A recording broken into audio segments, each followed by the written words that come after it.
Probably not. Times it out.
I only got 2 right now. You gotta remember, I got 30 employees that I need to get stuff.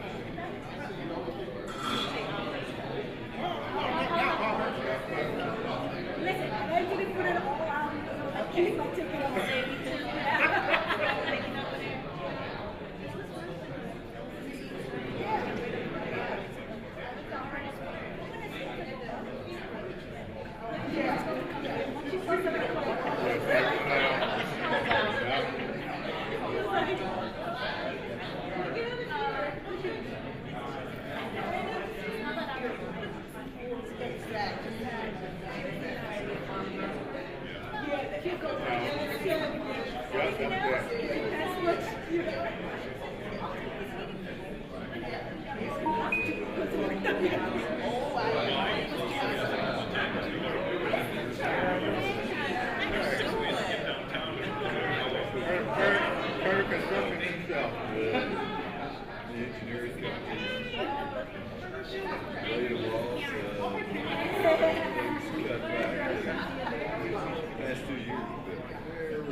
Nobody told me anything about this vacation. You don't talk about it. He was in England. I was like, hey, you got me. Oh no, I was like,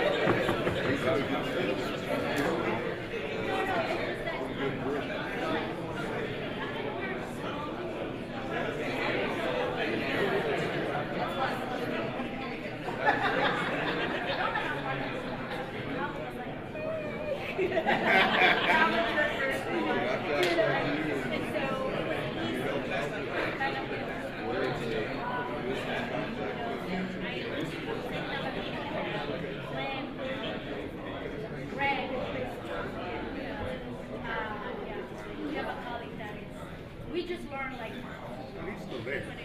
everybody's Leaving, hiring, moving. so you don't understand.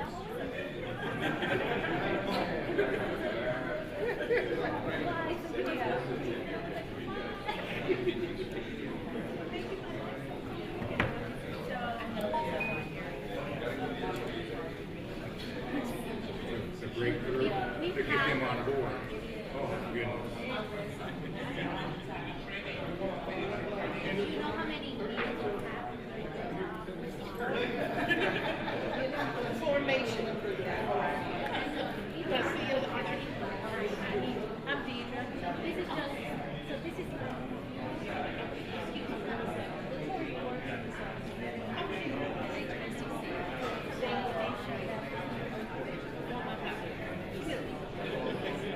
She's working with you here? Yeah, bless your heart. Oh, nice to meet you.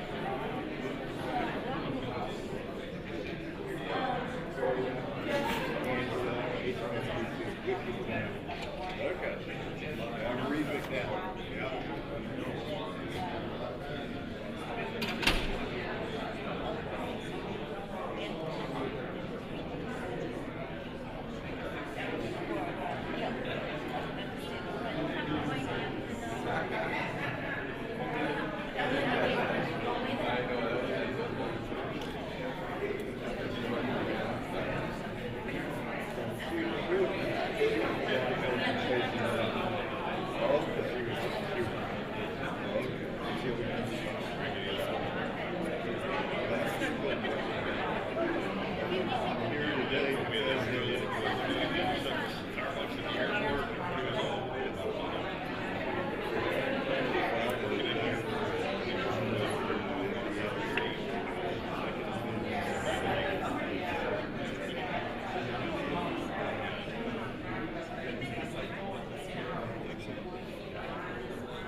At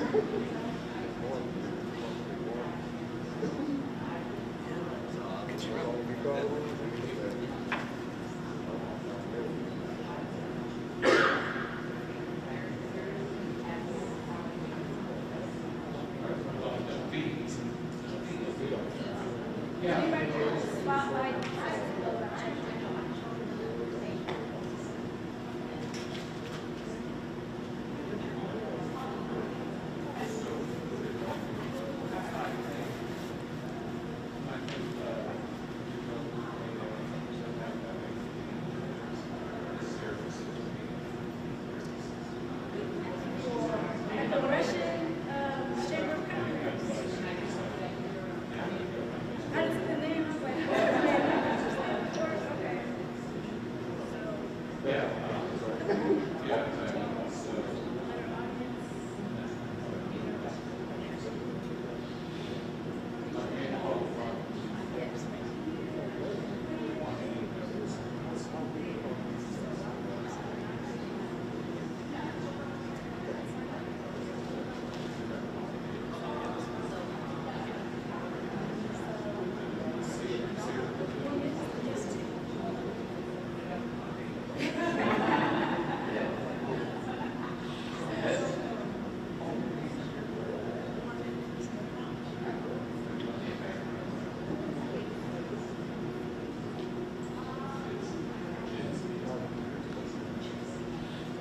Good morning, everyone. We'll get started in about 5 minutes. We're trying to make sure that everybody gets registered and checked in and situated, okay?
Good morning, everybody. We are going ahead and going to get started, so thank you for being so patient as we have a little late start, but we just want to make sure that we have folks checked in and that you have an audience to do your spotlight. So I'm Dr. Portia Jackson with the City of Houston's Office of Business Opportunity, and thank you so much for coming to Meet the Buyer Procurement Forum. Give yourselves a hand. Is everybody awake? Is everybody ready to network? Okay, so this first session is the business spotlight session. So this came about, last year we did Procurement MTB, Meet the Buyer, hybrid. And so the folks online got a chance to network. The people who came in person were a little jealous about that. So we want to make sure that we are able to incorporate it here, but also to give businesses a chance to let you know who's in the room. So this spotlight session is the businesses really who signed up first. So I'm gonna applaud y'all. It was the first come, first serve, and these businesses signed up, which means you registered early in October for a chance to tell you about their business.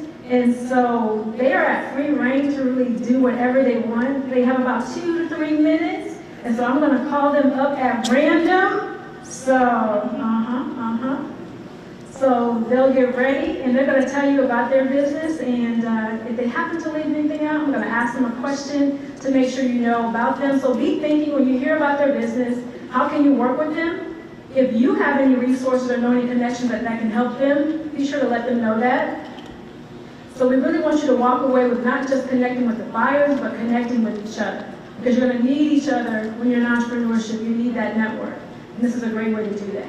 And if we have some time left over, I will let some of y'all come up and tell us about your business too, okay?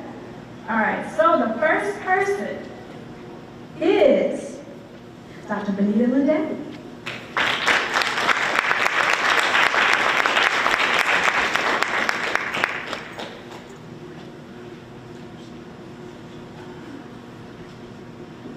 And then after her will be Kathy Hall.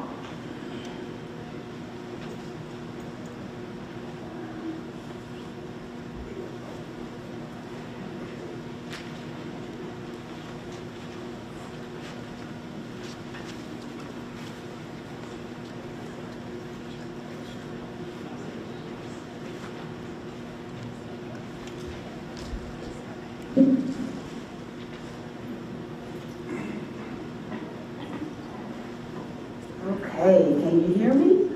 All right, very good, very good. Good morning, good morning, good morning.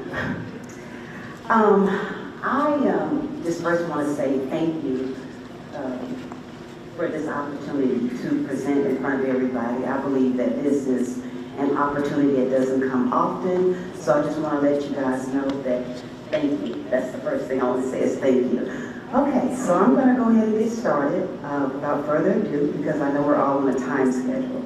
So let me just begin a little something to give you an introduction of my business. What the world needs now is love, sweet love. It's the one thing we don't have enough of. Hi, I am Dr. Benita Ledet, and I am known as the Love Doctor. I am the only doctor who prescribes wine. However, wine is not my business. Love is my business. I created this business concept in 2017, and in 2020, we officially launched the Ledet Heart Company. It's a professional service company specializing in human capital strategies for individuals, corporations, and communities. Our mission is to promote love as an intangible asset that cannot be seen on a company's balance sheet. Our featured products is Love in a Box, For the Love of Business one-on-one coaching, and the Taste of Love signature wine. No matter what industry you're in, my company offers a line of businesses and services that improves the capacity for one to handle interpersonal relationships, enhance productivity, and improve emotional intelligence both at home and at work. I will be the first to admit that 2020 and 2021 was a hard, tough year. We all experienced emotions that I've never experienced before, but love prevailed. What was meant to be a passion to help people during difficult and uncertain times turned into essential business during the pandemic. The first year, we grossed over 80,000, and we have been growing ever since, and the demand is just mind-blowing. I am here to secure partnerships and contracts that will increase our revenue, that will allow my company to be a global leader as love influencer and a signature wine distributor. Without love, titles and businesses mean nothing. In the words of Dr. Maya Angelou, people will not always remember who you are, but they will always remember how you made them feel. So with that being said, would you like a taste of love?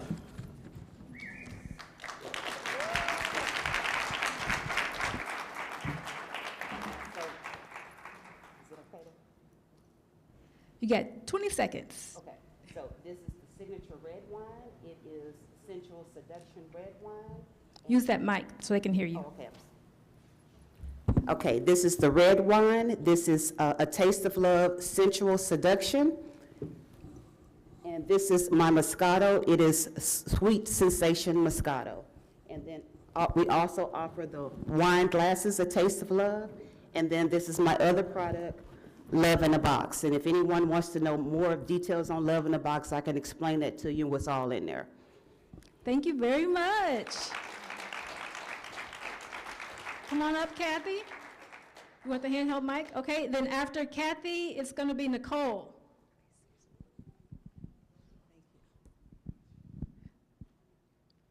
I went from the hospital of my birth directly into foster care.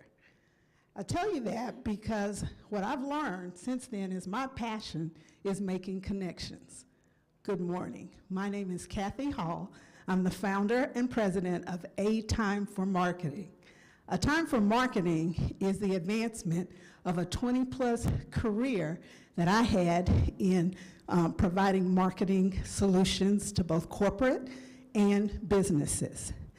As a marketing services consultant, what we do is to design campaigns and to produce direct marketing multi-channel programs. Let me give you some examples. We've helped universities increase their giving dramatically with award-winning designers and marketing collateral for multiple channels. We've also helped government agencies connect with communities with traditional marketing that brings them into digital spaces for online services and other helpful information. We've helped healthcare providers bring traffic to their locations through cutting-edge technologies like geofencing and geotargeting and responsive digital ads, all backed with data and analysis to help the marketing continue to improve. So, if you have a mighty message to deliver to a specific audience, now is the time to engage A Time for Marketing. That's A-T-I-M-E, the number 4, marketing. God bless you and have a wonderful day today. Thank you. So we got Love in a Box, and we got marketing. So Nicole, what you got for us?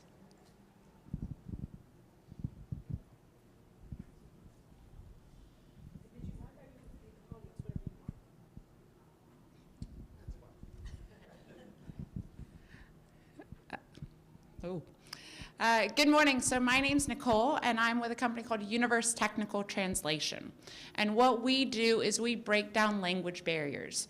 We provide translation services into over 200 different languages. Let's take the city of Houston as an example. Houston is a diverse city, as we all know. When the pandemic hit, the message had to be in several different languages to be able to hit everyone in our community. So we translate material from English into Spanish, Vietnamese, Arabic, Portuguese, into over 200 different languages. We do that with documents, we do that with marketing material, we do that with training material, we do that with websites, we do that with brochures, any language, any written content from one language into over 200 different languages.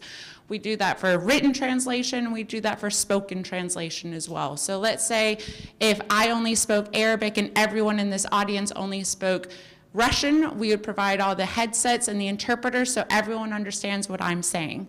So we provide that in person, we provide that virtual now, let's say with Zoom, and we provide it over the phone. So if you call those 1-800 numbers, your doctors, your credit cards, the interpreters, when you say press 1 for English, press 2 for any other language, that's the service that we offer. We've been headquartered here in Houston for over 40 years, 42 years. We're still owned by the same woman who started us, so we are a certified woman-owned business and a certified hub business as well, and certified through the city of Houston. Been here for 40 years, and what we want is to be able to help you grow your market and be able to break down language barriers so English is not the only language that you can communicate in. Headquartered here, and we're also here for the whole day in case anyone has any questions. Thank you.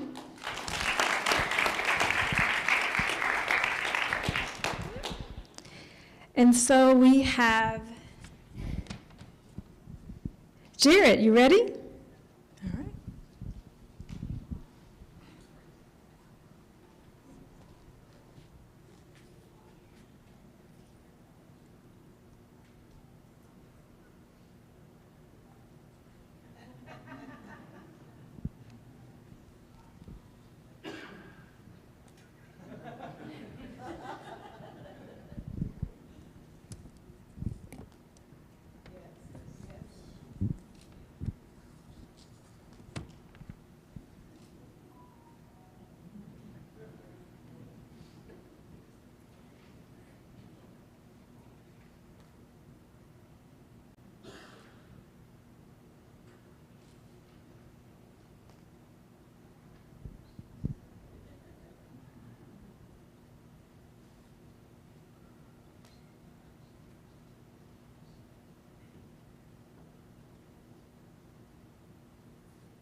the range of businesses that we have here today, right?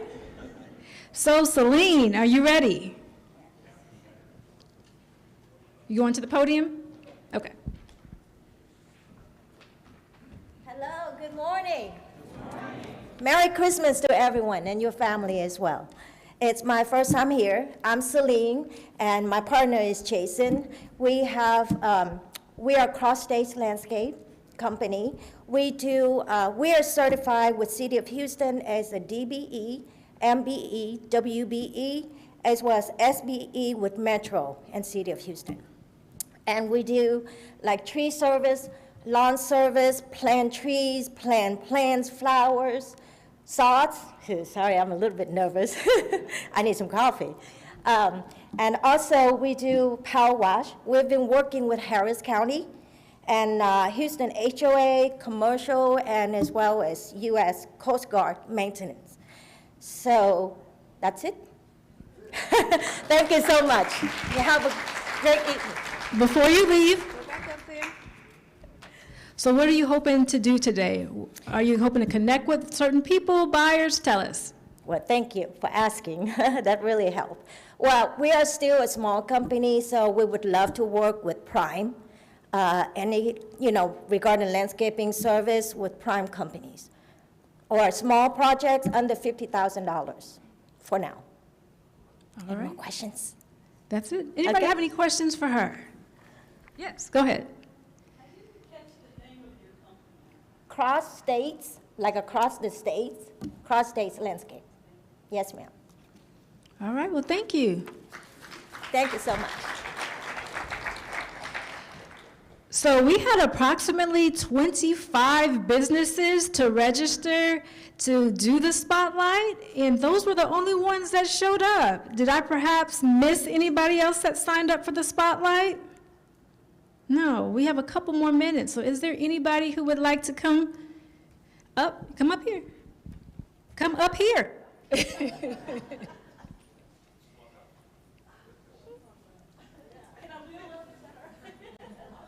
Come right. You can come right here. And then you can use my mic, and the rest of y'all can come up here. Hi, I'm Linda Easelt. I'm with Batterson Truck Equipment.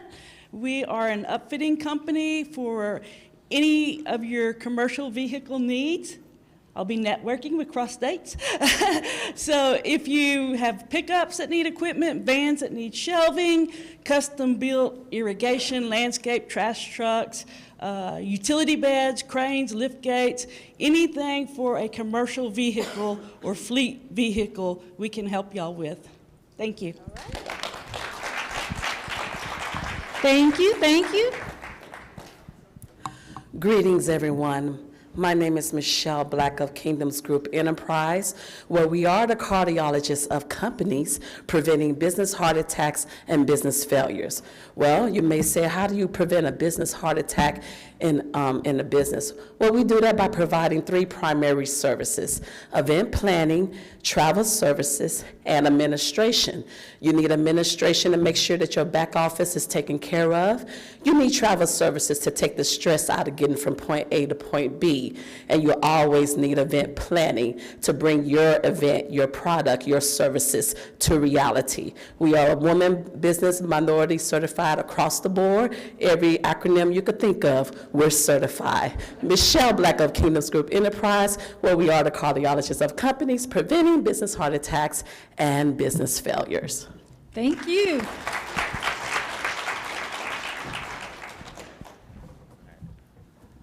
I'm Carlos. And I'm Carlos too, and we are C Squared IT company. So a lot of people say that your net worth is defined by who you know or your network. So at IT by C Squared, we also believe that your network, your computer network, also defines how your business is run. So in our business, we want to specialize in providing value for you guys and providing secure networks and also networks that you use internally, but also networks you share publicly with your customers. And I'll let Carlos, our lead technician, explain more about what we do and what we specialize in. So we wanted to go ahead and specialize in the hospitality sector, right? How many times have you guys gone to a hotel or gone to a coffee shop and the network signal isn't the best. I know I have.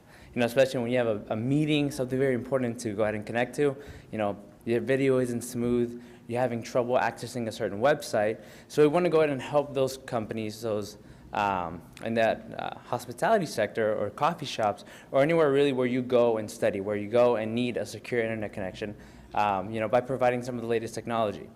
So I've been working in the networking department for a long time.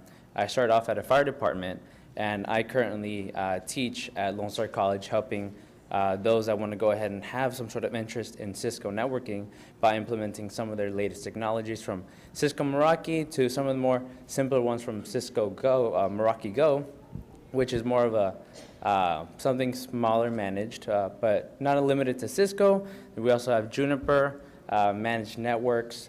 There's a whole lot of different companies out there that really provide the same equipment, and meeting with you guys, we'll see which one will better fit your needs.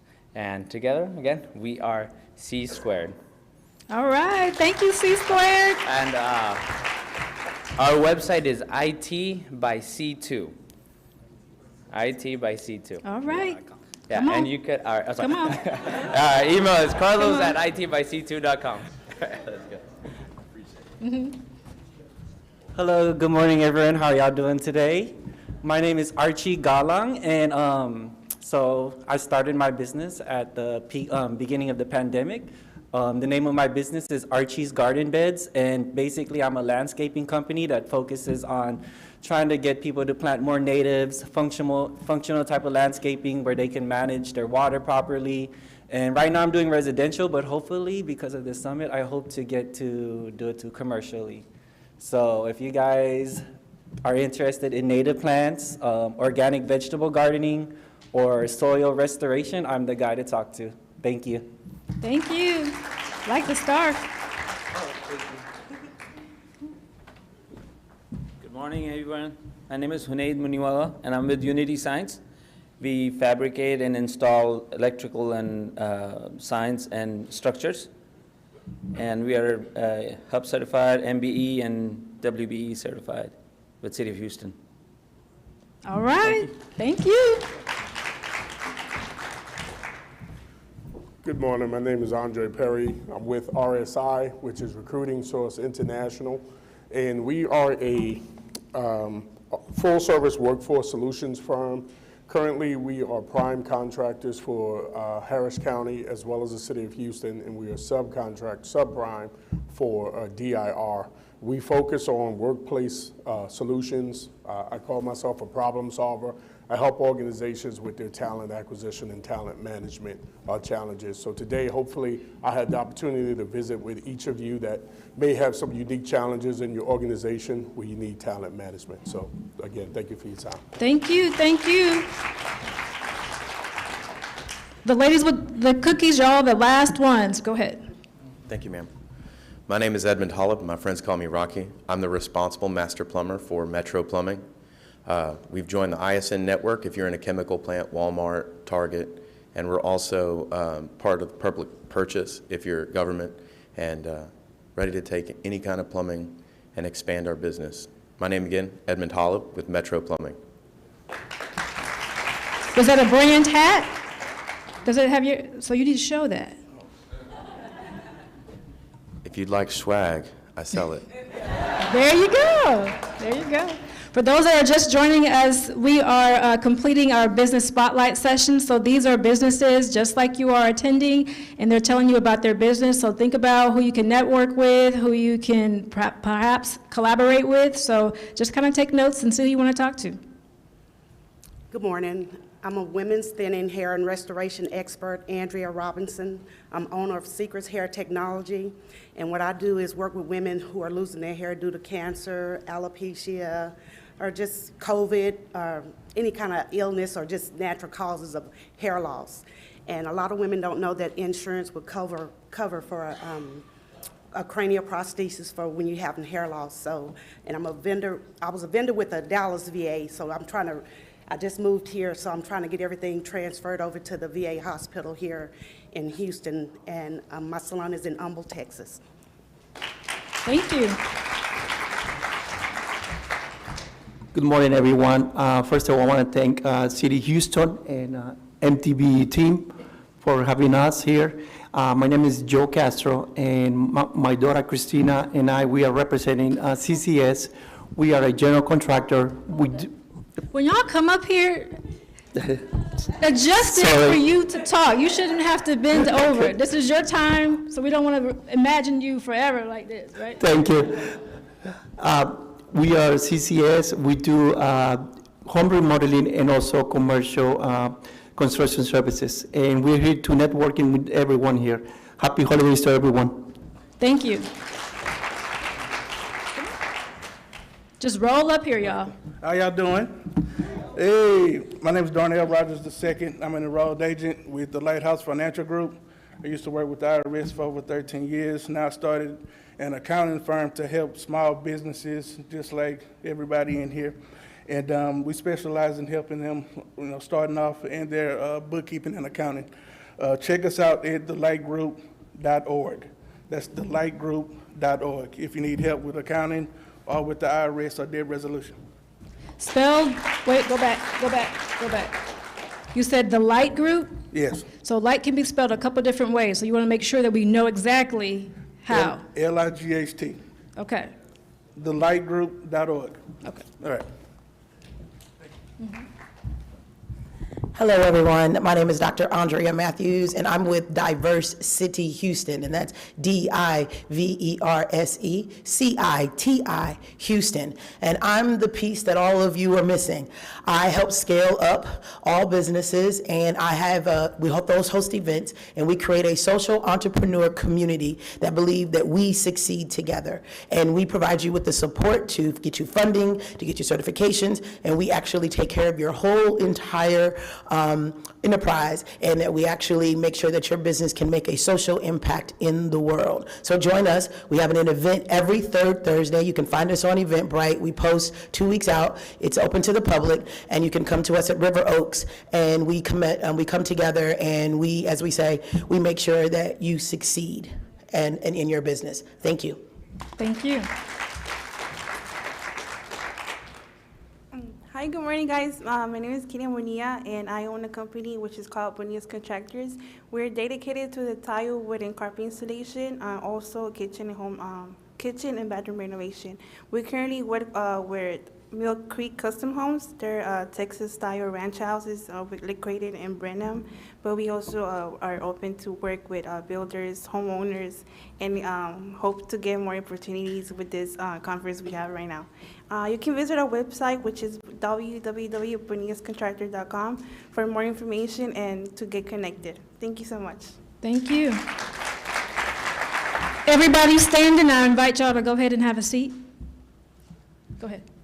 Good morning. I'm Warren Boss. I'm a senior lender with Live Oak Bank, and I specialize in business acquisitions. So if you're looking to purchase a business, a supplier, competitor, something like that, and not sure where to get the money, come talk to me. If you have any questions about business acquisitions, how they're supposed to go, even if you don't use Live Oak, come talk to me. I'm happy to help. Thank you.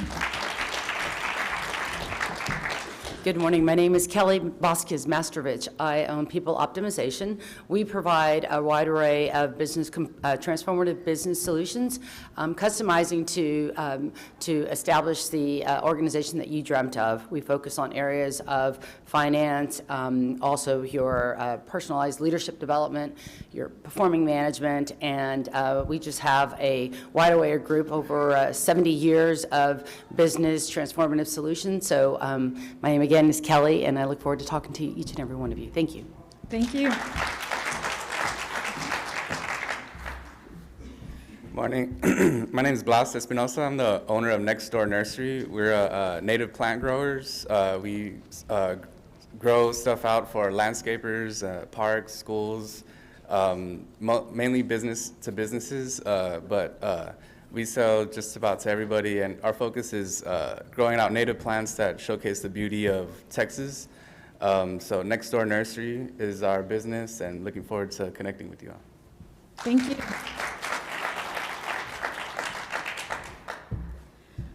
Hi, I'm Brittany Collier. I am the owner of Mill Umbrella Promotions. We are a branding and promotions company. We specialize in screen print as well as embroidery, vinyl printing, office supplies, and as well as sign printage. We specialize in different things such as uniforms and tumbler printing, things like that, just your usual swag needs. We've been in business for about a year. We've been able to acquire different contracts with the Missouri City Parks and Recreation, Meta, which is Facebook, just different accounts so far. So of course, I'm here to grow and expand and meet different people. So just come find me. I'm the girl with the blonde fro, and I'm easy to find, and thank you. Have a good evening.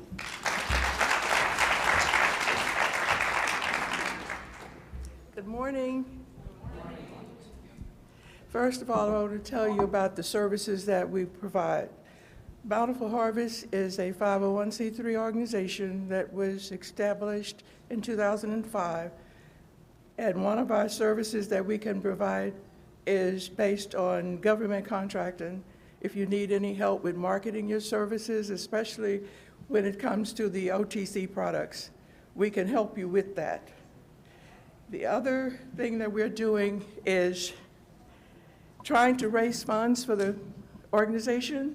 So what I have done is went back and recreated a tradition that my mom did with developing a tea cake recipe. And I recreated it, and what we're trying to do is trademark it right now, but I do have to distribute some. So I brought some today. If you really, I'm not asking you to purchase them. If you want to try them out and give by Bountiful Harvest a donation for them, I would appreciate it. You can just sell, whatever you would like to the business. It's already set up through JP Morgan Chase. Thank you much. Enjoy your day. Thank you. And I'm sorry, I just called them cookies, but you had tea cakes. Earlier I said you had cookies, but you had tea cakes. I want to be. Your tea cakes. Yes, I just want to make sure. I'm just saying, sorry for saying they were cookies. Oh, okay. Okay. So, Dr. Ledette, if you want to come and get your things. So thank you everyone for coming and coming on time and coming early and seeing the businesses to be able to see what everybody is here in the room. Was this helpful? Okay, cool. So we're going to start our program. So I'm going to ask for Director Murray, Vic, and everyone else who's on program. So come on up. I'm sorry, my memory is fading. I'm trying to remember.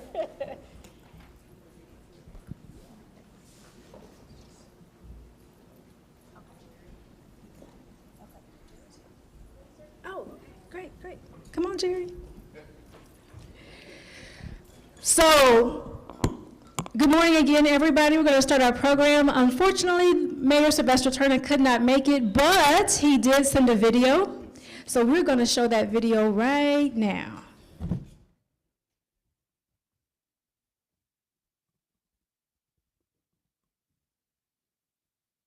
going to get some sound for you, though, first.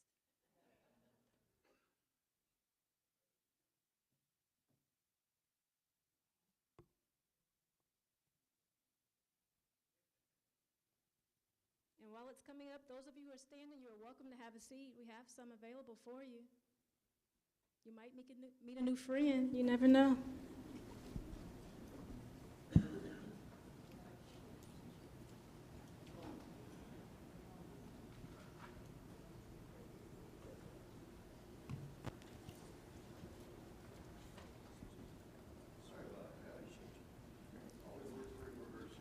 Exactly. That's okay. We're here.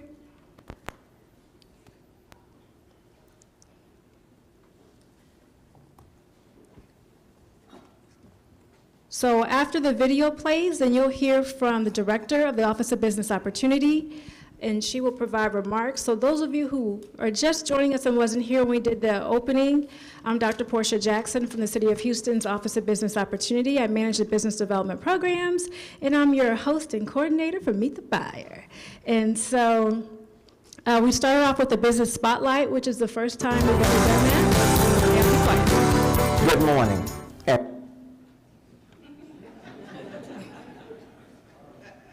See, he should have been here. We wouldn't have this problem. Good morning, and welcome to the City of Houston's Meet the Buyer Procurement Forum, presented to you by the Office of Business Opportunity. At the City of Houston and OBO, we are committed to increasing opportunities for small businesses with a special focus on those owned by minority and women. Meet the Buyer aims to do just that. Those of you who are here today can use this opportunity to meet and network with procurement agents from the city and other governmental agencies, and with many prime contractors and resource organizations. This event will also walk you step by step through the procurement process through live, dynamic workshops where you can ask questions and obtain information about the latest city's projects. For more than a decade, thousands of small businesses have participated in the Meet the Buyer Forum to make many valuable connections, and I encourage you to do the same this year. I wish all of you much success in all your endeavors. May you all find many fruitful opportunities today. Thank you, Mayor, and he said it right. We are hoping that you find opportunities. Make sure that you connect with people, not just the buyers, but with each other. So I'm going to bring up Director Murray.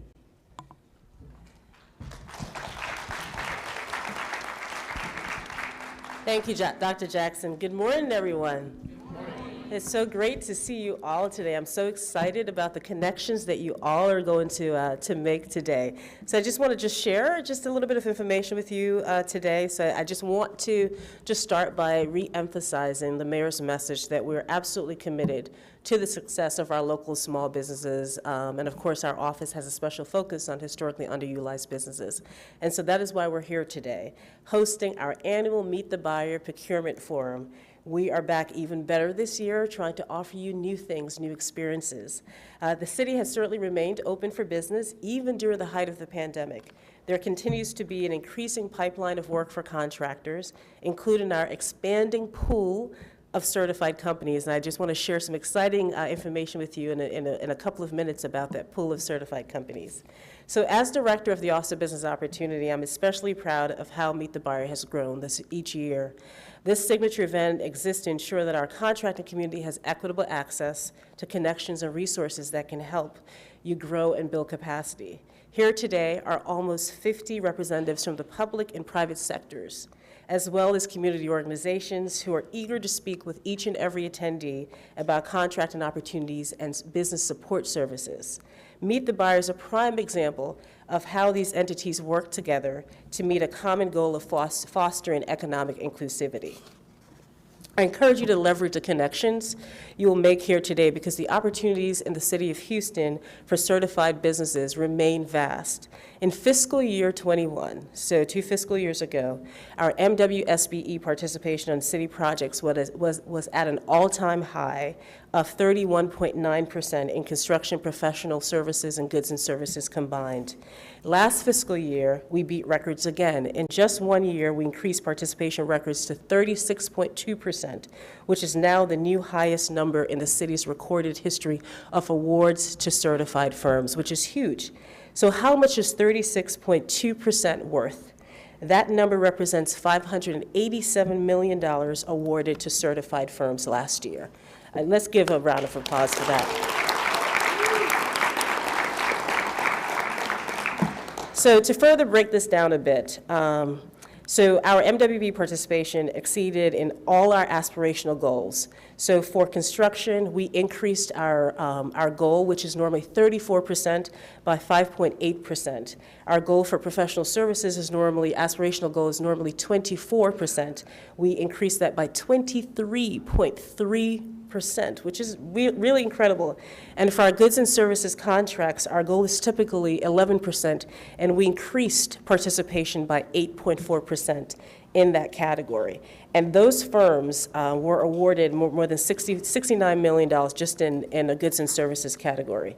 So if you're interested in seeing this award report and see how it's broken down in terms of awards to ethnicities, by gender, city departments, individual city departments, how departments are actually awarding contracts, you can certainly take a look at our awards report, which is actually available on our website to the public. You can actually take a look at the last 10 years or more if you're interested in doing so in your spare time, which I know entrepreneurs certainly don't have a lot of that.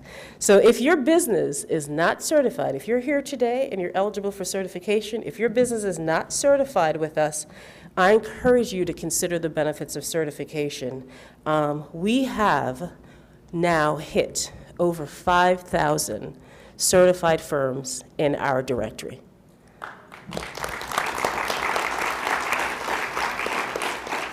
That is incredible, and we certify, we group the companies that are certified in our directory in about 13 different categories. So we have a wide variety of industries represented in our directory. We want to keep growing that pool because, like I said, the opportunities are really vast, not just with the City of Houston, but with our various partners, or other governmental entities, large corporations, et cetera.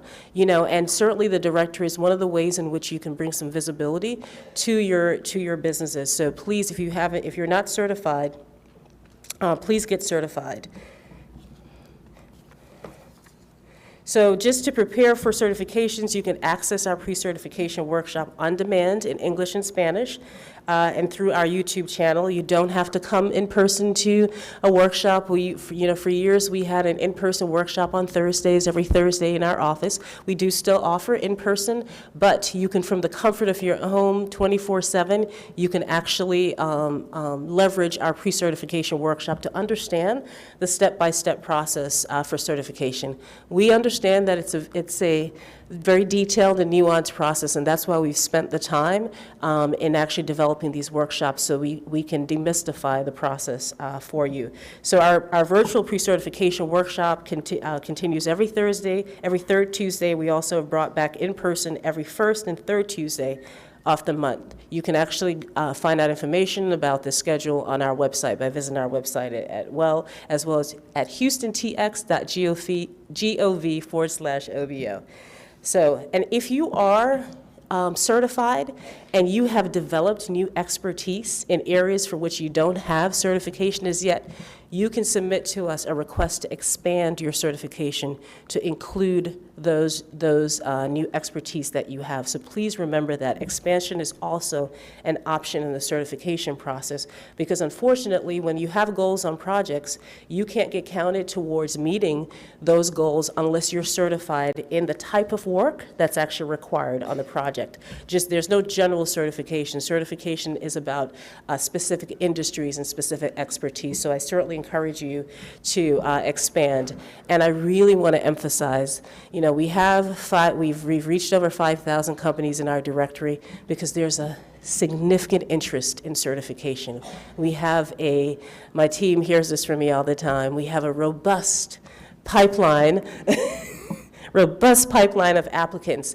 And so, don't wait until that opportunity comes up, that contract and opportunity that you desire to be a part of comes up. Do it well ahead of time. Because of that robust pipeline, we're not going to be able to move you to the front of the line, because it would really be unfair to others that have really taken the time to submit their certification application. So plan ahead, do it now. Our certification costs nothing, but it does cost time, right? But it's a free process, and because it's free, it's actually quite a popular process. So again, please just plan well in advance. So as I highlight the work available for contractors in the City of Houston, I'd like to mention the myriad of opportunities available in the private sector and with international trade. I encourage you to attend our 2 panels today for insightful discussion in both areas. Our Supplier Diversity Solutions panel will focus on how the public and private sectors work together to provide opportunities for small businesses and how contractors can be successful in winning bids. Our panel on doing business internationally will focus on items you need to know when pursuing opportunities outside of the United States. Last year, many participants of Meet the Buyer spoke about the need to understand the City of Houston's procurement process.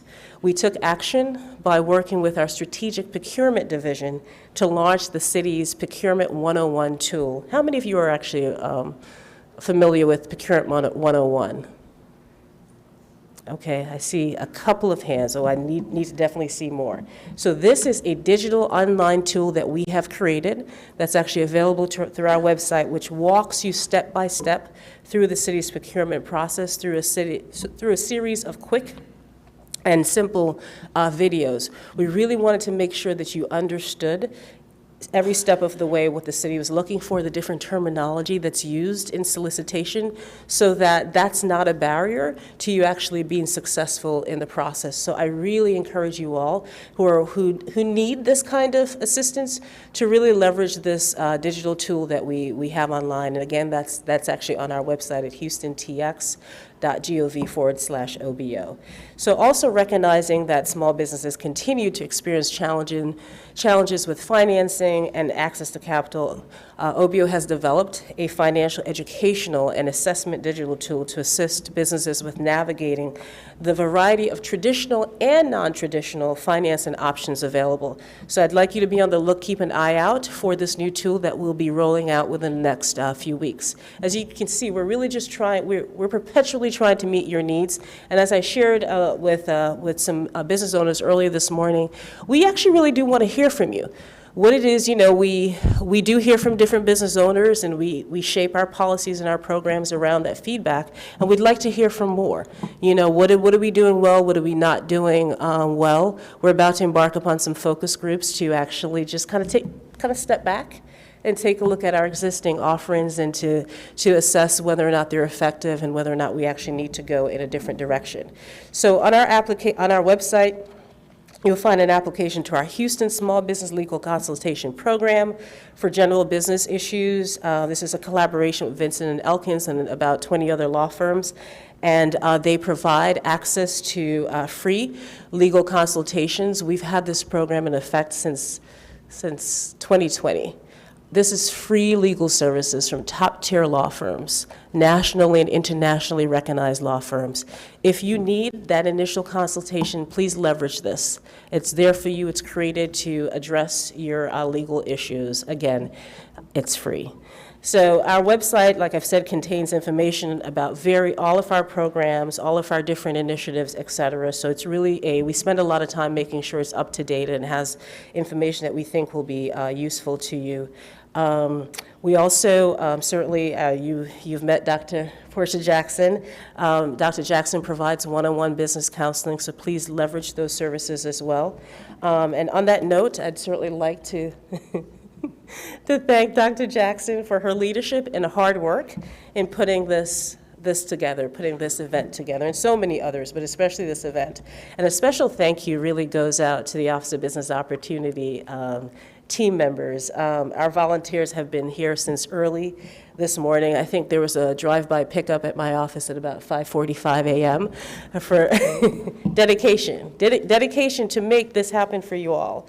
And to make sure that everything functions smoothly. So I really just want to recognize the OBO team members that are in the room. If you would just stand up and just, so I can just see you all and wave your hands.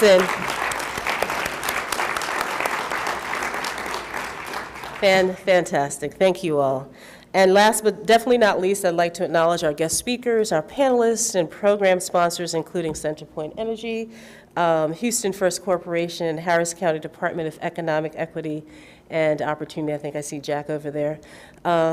Today, it has been possible because of you and because of our shared goal of advancing Houston small businesses and contracting communities.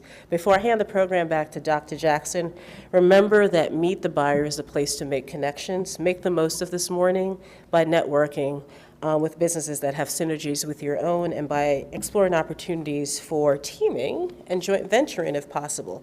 For businesses that primarily serve in a prime contractor role as higher tiered subcontractors, I encourage you to develop relationships with small businesses that can be utilized for MWBE Gold credit on city contracts. Plan ahead and build that network as you anticipate upcoming bidding opportunities. And should you ever need assistance, please certainly contact the Office of Business Opportunity. We have an OBO Solutions Center which offers general business advice, so please take advantage of that. And if you haven't done so, certainly sign up for our weekly e-blast, which goes out every Monday. We have 2 e-blasts, one that contains information about networking opportunities, programs, business development programs, events that are coming up, and then the second one is purely dedicated to bidding opportunities that exist not just with the City of Houston, but other governmental entities, private sectors, et cetera. It's a really extensive list of opportunities, and if you're not on that list, please sign up to be on that list on our website. And I wish you all the best of luck, and thank you. Have a great day.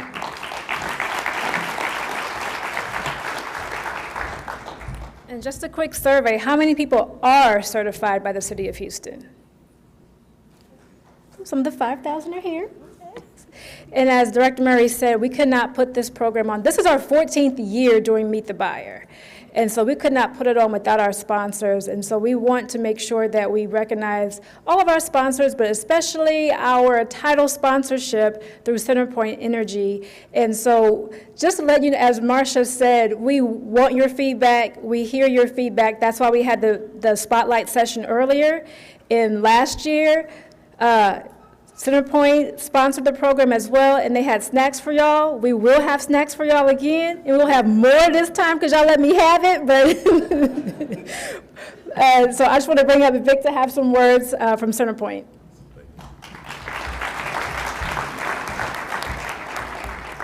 So good morning. I'll be brief. I'm Vic Cleveland. I lead our supply diversity and emerging sustainability strategy at CenterPoint. You'll see my team in the back, so I did not come alone. So my team, Michael, Nancy, Camille are here. And we brought a few of our prime suppliers as well. And so really 2 things I want to do in this brief moment. One is to thank the Office of Business Opportunity for allowing us to partner with you in this way. I will tell you that we get it, right? So I think that when we look at supply diversity, we see it as an opportunity to engage community.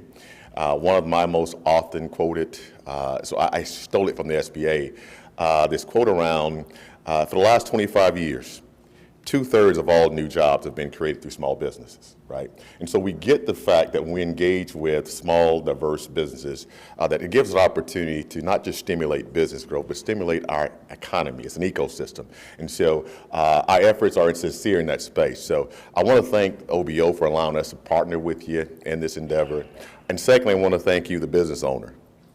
This is investment of your time. It's an opportunity cost. And so to a degree, there's probably some level of apprehension. Is there really an opportunity? Or do they really get, do we really have a shot to get this business right? And you could be, you could be doing something else at this moment in time you chose to be. And we thank you that certainly you chose to be here this morning. And we look forward to engaging with you. And so with that, I say to you, happy networking. Please stop by our booth, our table, and make your very best effort to not just communicate, but build some connections, if you will. Thank you.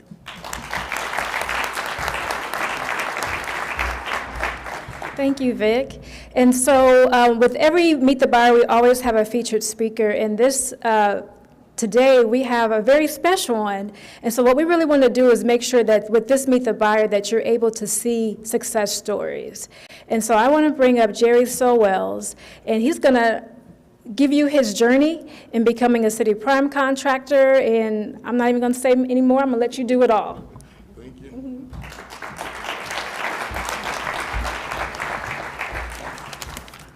Good morning, fellow business owners. My name is Jerry Sowells, as she stated, and my company is Sowells Consulting Engineers. We do civil engineering and construction management for the City of Houston and other agencies, but I wanted to share with you a little bit about my journey with the City of Houston and procurement. So in 2010, I decided to take a leap of faith and leave the engineering firm that I was working with, submitted my letter of resignation, went ahead and went and got my DBA, to start my company. Went quickly and got registered with the City of Houston as a vendor and submitted on my City of Houston RFQs to be selected as for an opportunity. So this was in August. In October, the email notification came back that the firms had been selected and they were ready to show that list. So 3 months after starting the company, I nervously opened up this file to look at the list, and in unbelievable and astonishing disbelief, I saw this new company's name listed as one of the companies that won one of these multi-million-dollar contracts with the City Public Works. And so I was numb for a while, just looking at the list still, and just being completely the full belief that this was faith and favor in action, just blown away.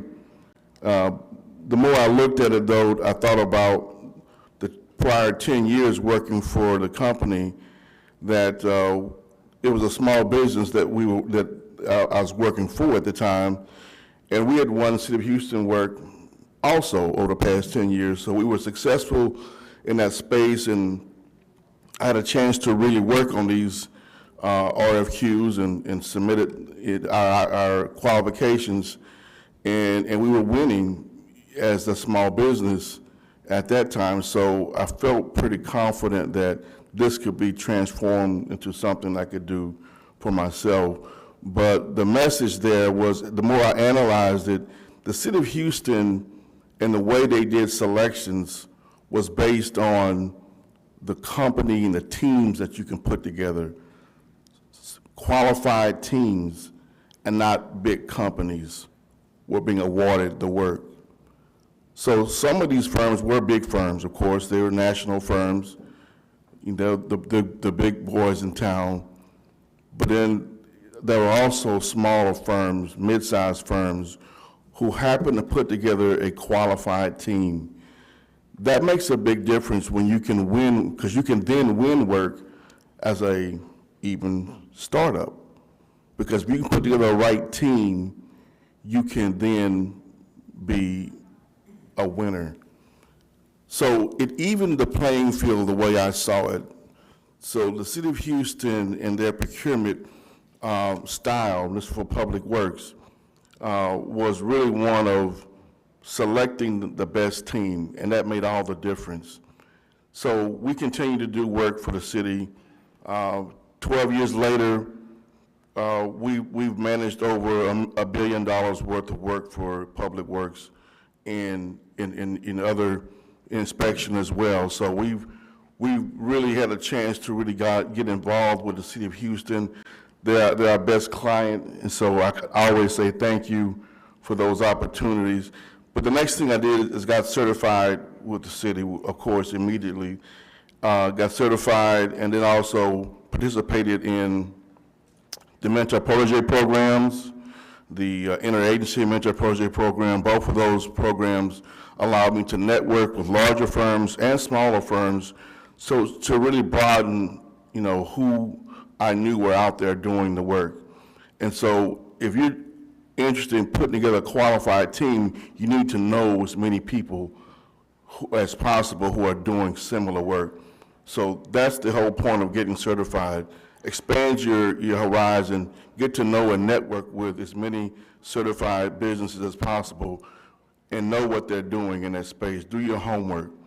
And that's what was important for us, is to continue to add on. Every year I add different small businesses to my teams so that I can, again, expand that network and make sure I'm bringing different resumes to the city, different opportunities, different projects that they've had to the city. So it's very important to expand your network, and that's what being certified does. So if I can say anything to folks who are entering into this space and either want to start a business or already have one, and you're in the public workspace, definitely get certified, definitely go out and expand your network, work with small firms, large firms, but really just get to know who's out there and what their resumes look like, because that makes a difference in your selection opportunities. So, Before you sit down, can you tell them how many city contracts you've had? at this point, we're up to about 7 city contracts, and they cover the gambit from paving and drainage, water, wastewater, small diameter, large diameter water lines, pretty much every type of project that the city offers, we've had a chance to manage. And just hoping to continue that and looking for more opportunities to network with other small businesses to continue to add more strong resumes to our package. And also just to build the networking opportunities to have more small businesses and minority-owned businesses be involved in the process. All right. Again, this has been, I think, an opportunity working with the city, unlike any other agency that's out there thus far, that level the playing field so that anybody could get in and be successful. Thank you.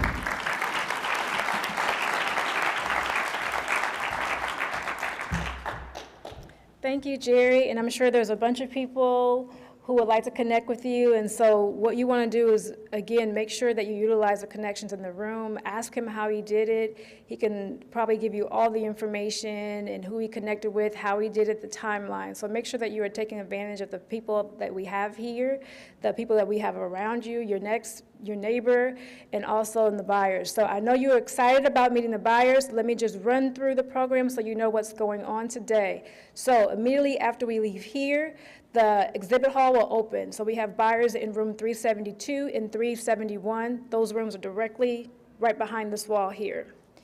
At 9:45, we have procurement circles. That will be in room 381, which is over here to my right and back. The procurement circles you'll have on your program if you were able to scan it. If not, we do have volunteers in the hallway that can assist you. Procurement circles, our various different exhibitors will be there. So perfect time for you to have like an intimate conversation with them. You can ask them questions. They may want to know more about you and your business. So how many people brought their capability statements? Okay, how many people brought their business cards? Okay, so we want to make sure that we are passing those out, utilizing those, and telling people about your business. Like you saw the people earlier that came up. So a lot of those people that you saw standing in this line, they weren't originally part of the session, but they already knew their elevator pitch and how to run off their business just like that. Everybody has to be like that. So you want to think about that when you're going to the procurement circle and connecting with the buyers. So you'll be able to look at the schedule and see which buyers will be in there at that time. That'll run from 9:45 to 10:55. You can go in there, sit at the table, and go to as many tables as you want and many tracks as you want, okay? You have your buyers in 371 and 372. Back here in this room at 10:30 will be the Supplier Diversity Solutions panel, which will be Marsha and Vig, and we have 3 other folks come in. So if you really want to hone in on what can we do to really bridge that gap between private and public sector to make sure that we're continuously having supplier diversity opportunities, you want to come back to that panel. Then at 11:20, we'll be doing just addressing the virtual crowd. I didn't mention, everything is being live streamed. This room, the exhibitor halls, and 381, so just to let you know. So if you want to come back, later on, you can go to our YouTube handle, which is Houston TX. OBO to rewatch the whole program, but just so you know, it's being live streamed. So at 11:20, we'll just be doing a recap. You know how you see on after the football game and they're talking about what happened? We'll be doing that here. So if you just want to be in the studio audience, you're more than welcome, but otherwise take advantage of what's going on. And then at 11:50, we will have our international workshop. So if you ever want to know about what do you need to know about doing business internationally, we have a dynamic panel that's going to be here talking about that. So any questions on what's going on today? I know it's a lot, but do you have any questions? Everybody ready? All right, so again, thank you for coming and enjoy yourselves at Meet the Buyer. Oh, and the snacks will be at about 10 o'clock over here. Thank you. It is. so much. I really appreciate you doing this. Yes, I'm sure people have questions. I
I would definitely do that too.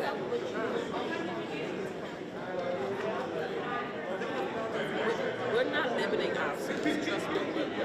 Oh, no, I'm gonna go to the booth, so let me see.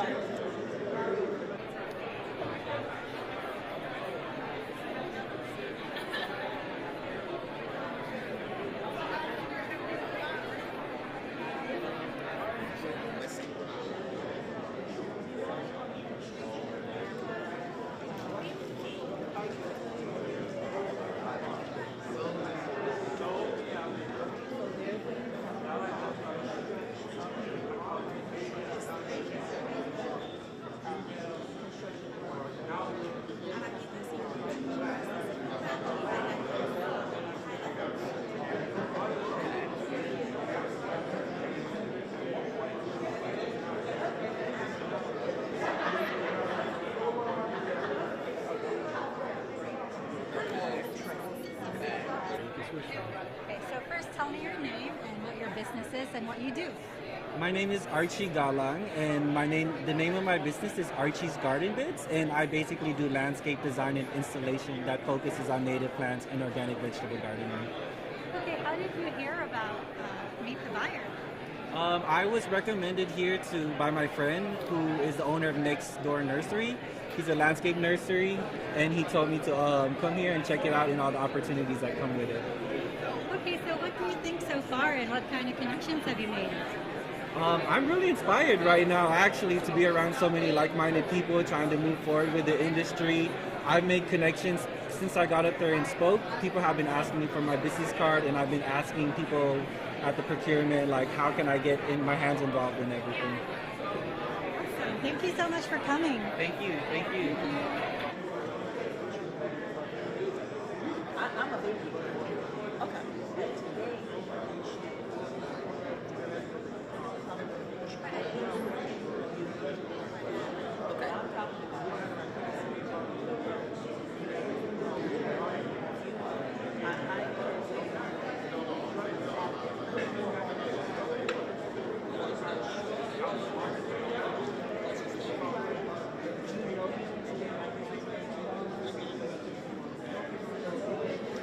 Yes.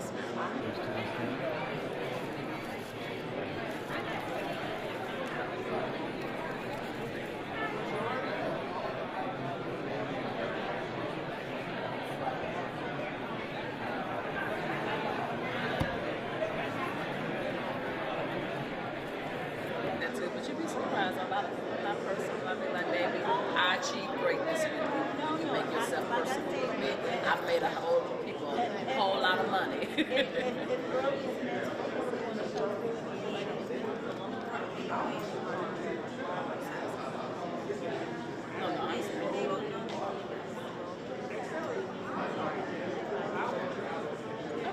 like the old person. What we get hee and a ha ha. I'm always at the airport. Unfortunately. So if you like to be in on that or have opportunity that starts in somewhere in late January.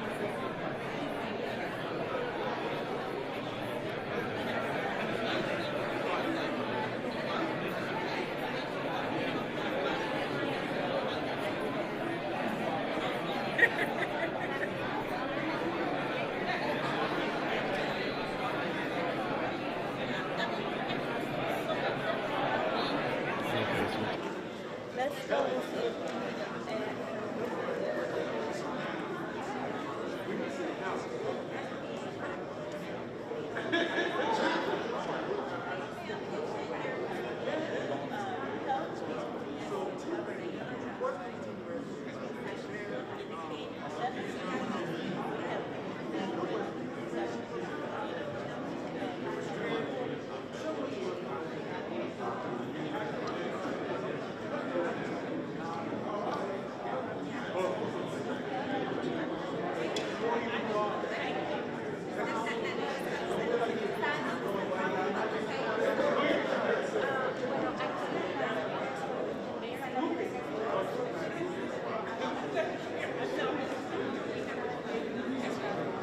Rose, how do you pronounce Victor's last name? Hi, tell us your name and the name of your business and what you offer. So my name's Sylvester Valerio, and I work with Valerio's Tree Service. It's a family-owned and operated business. We've been in business for 10 years. What we do, we offer service as far as tree trimming, tree removals, stump grinding, anything that has to do with tree work. We offer multiple services as well as far as breaking concrete, anything that has to do with an exterior sight or view of the home. Okay, so how did you hear about Meet the Buyer? What do you think so far? So I heard about Meet the Buyer through the news, and I was kind of interested. I wanted to see and learn more about getting contracts with the city, working with other people, and also learning a little bit more what I could find, that's knowledgeable and helpful on my end. Okay, well, good luck, Mr. Valerio. Thank you very much for coming. Thank you, ma'am. Thank you.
What your business is.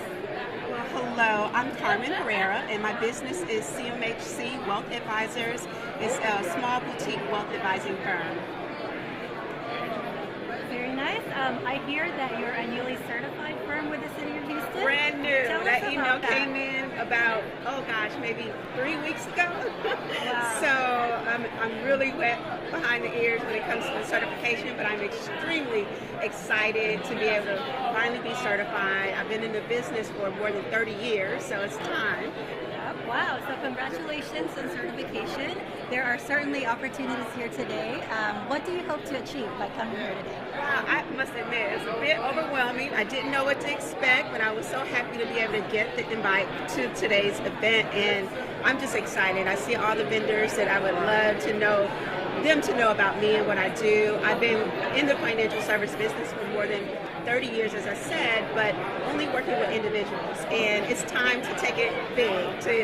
My goal is to work with corporate or government entities to be able to offer financial literacy to their employees. Okay, well, good luck, Carmen. Thank you so much for coming. Thank you so much, Pearl. Thank you. Told me they were like Christmas and Thanksgiving. They were like, I love it. They're like, because even if you're a global business, but in most cases, people are resting. Last year I was here. Okay, got it. This year I just stay home. Yeah, good for you. Good for you. You like, I'm home. Good for you. What do you? I've been good. I probably said I did. Thank you. June. 6 months today. Time flies. Time flies. But no, we spent Hawaii. We went to Hawaii for Thanksgiving. My parents came with us, so that was lovely. We were charged within probably the month and a half before a lot of business development meetings. I was going to the NMSDC conference to try to meet with music conference. I was in Battle Creek, Michigan, Department of Logistics.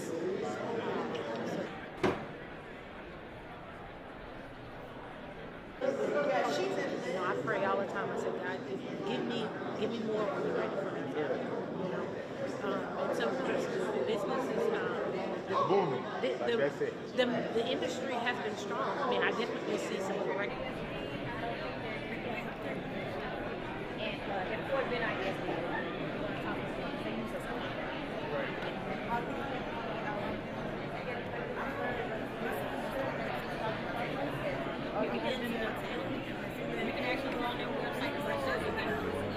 The book is a guy in the industry wrote one called Create Connections. But long story short, his principle he said treat life like a bridge or like a train.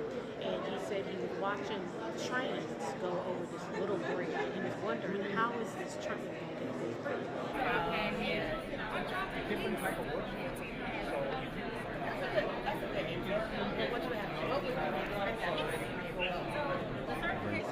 One thing at a time. One thing at a time. Every day is a new day. It is. Well, thank you for your partnership. And also, I'll see you next week online. We have an OBO meeting. Yeah, I know. Like I was saying, Marsha, I'm going to be there for 30 minutes because Okay, got it. I have, I'm bringing 3 mayors from Africa. Oh, wow. And I'm bringing it to the city hall on that Tuesday. It's at 11:30. Oh.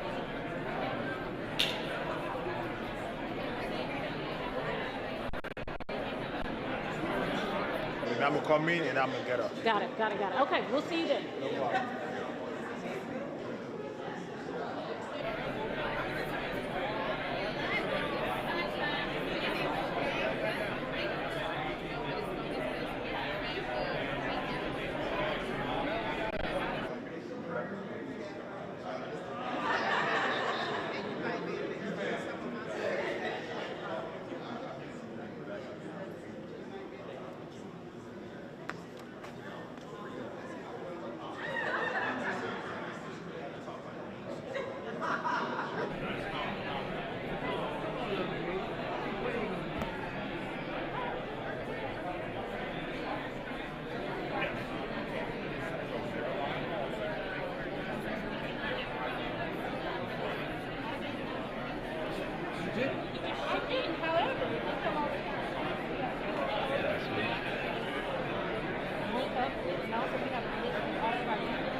better. You've already seen what was happening. The reason why they have alphabet C, they had legal.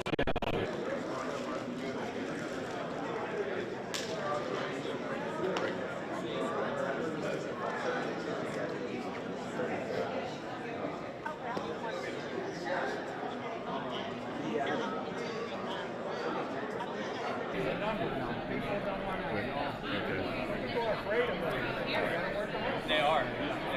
That's why we're switching to CPAs and your guy. Only thing you have to carry from is the process.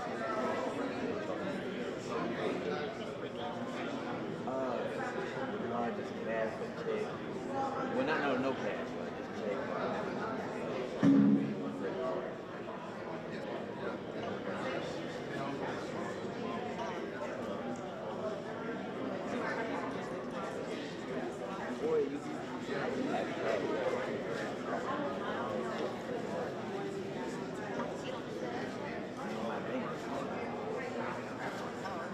Well, they don't have it. These things so fun. I mean, I do.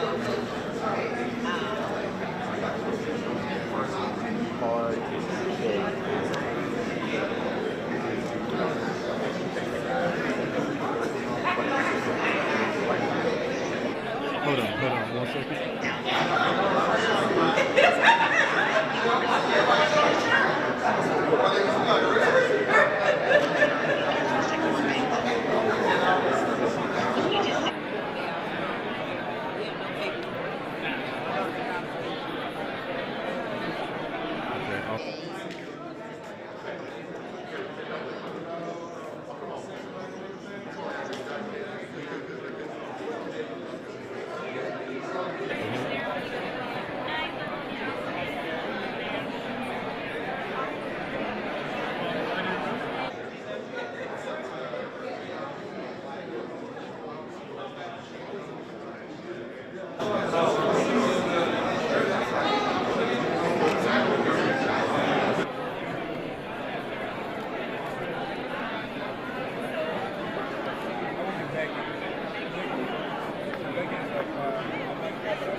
how much are 10,000 small businesses funded by?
Thank you all for being here. We're going to get going in just a few minutes. We'll wait for Vice Mayor Pro Tem to rejoin us, and then we'll get going. If you know any friends, we want to text them to come on in here. Just invite them in.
Hi, Louis. Tell us what you do for OBO.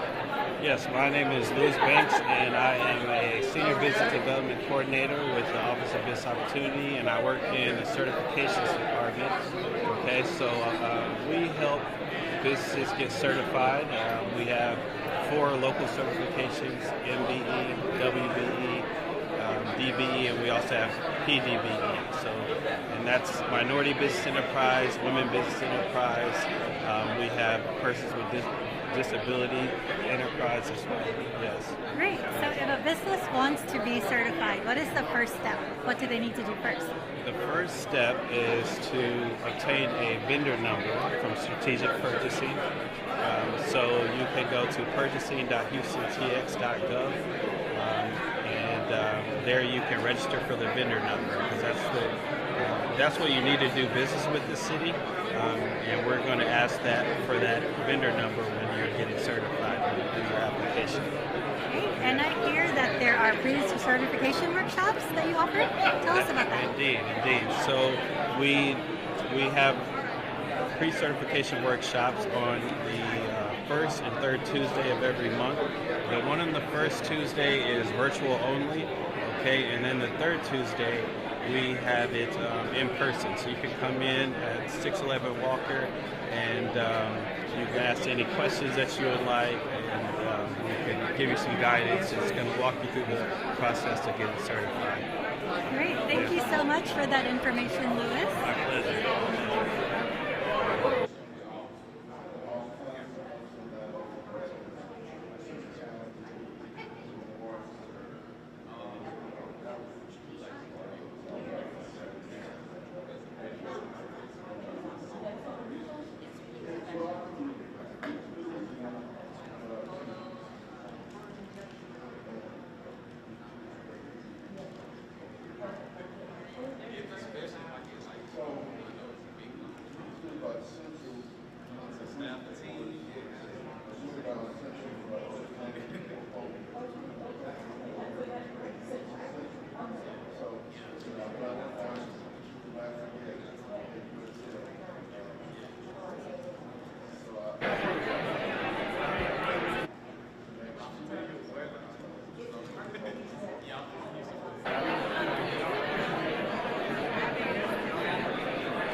company you represent. My name is Andrew Reno. I'm with Turner Construction Company here in Houston, Texas, and I am the Community and Citizenship Director for Turner Houston. Okay, why was that important for Turner to be here at Meet the Buyer today? Oh, we love to support the City of Houston, support the suppliers for City of Houston, and try to see if we can find opportunities to have minority and women-owned companies working on projects. Okay, so can you tell us a little bit about the projects that you have? Yeah, so we have a couple projects coming up in 2023. MD Anderson, we have 2 projects coming up. Be on the lookout for that. We have a couple projects with University of Houston that will be coming up, and also UTMB. So Andrew, what is the best piece of advice you can offer for a small business or a certified firm who's trying to break into contracting? Network, and build relationships. That's the key to the game. Get to know any and everyone you can that works in construction. That'll get you a long way. Great, thank you so much, Thank you. Andrew. Have a good one. Maybe a little bit, just to have more of an intimate conversation.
how you doing, man?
Which one?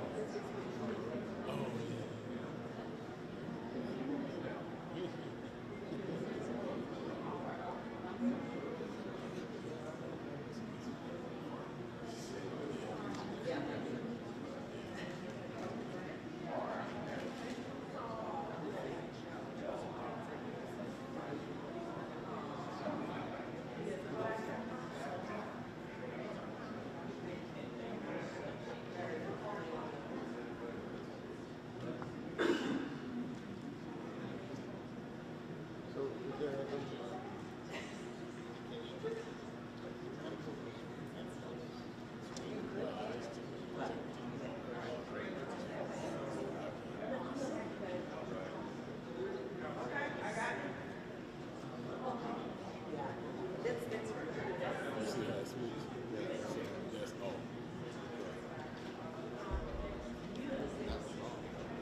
Good morning, everyone, again.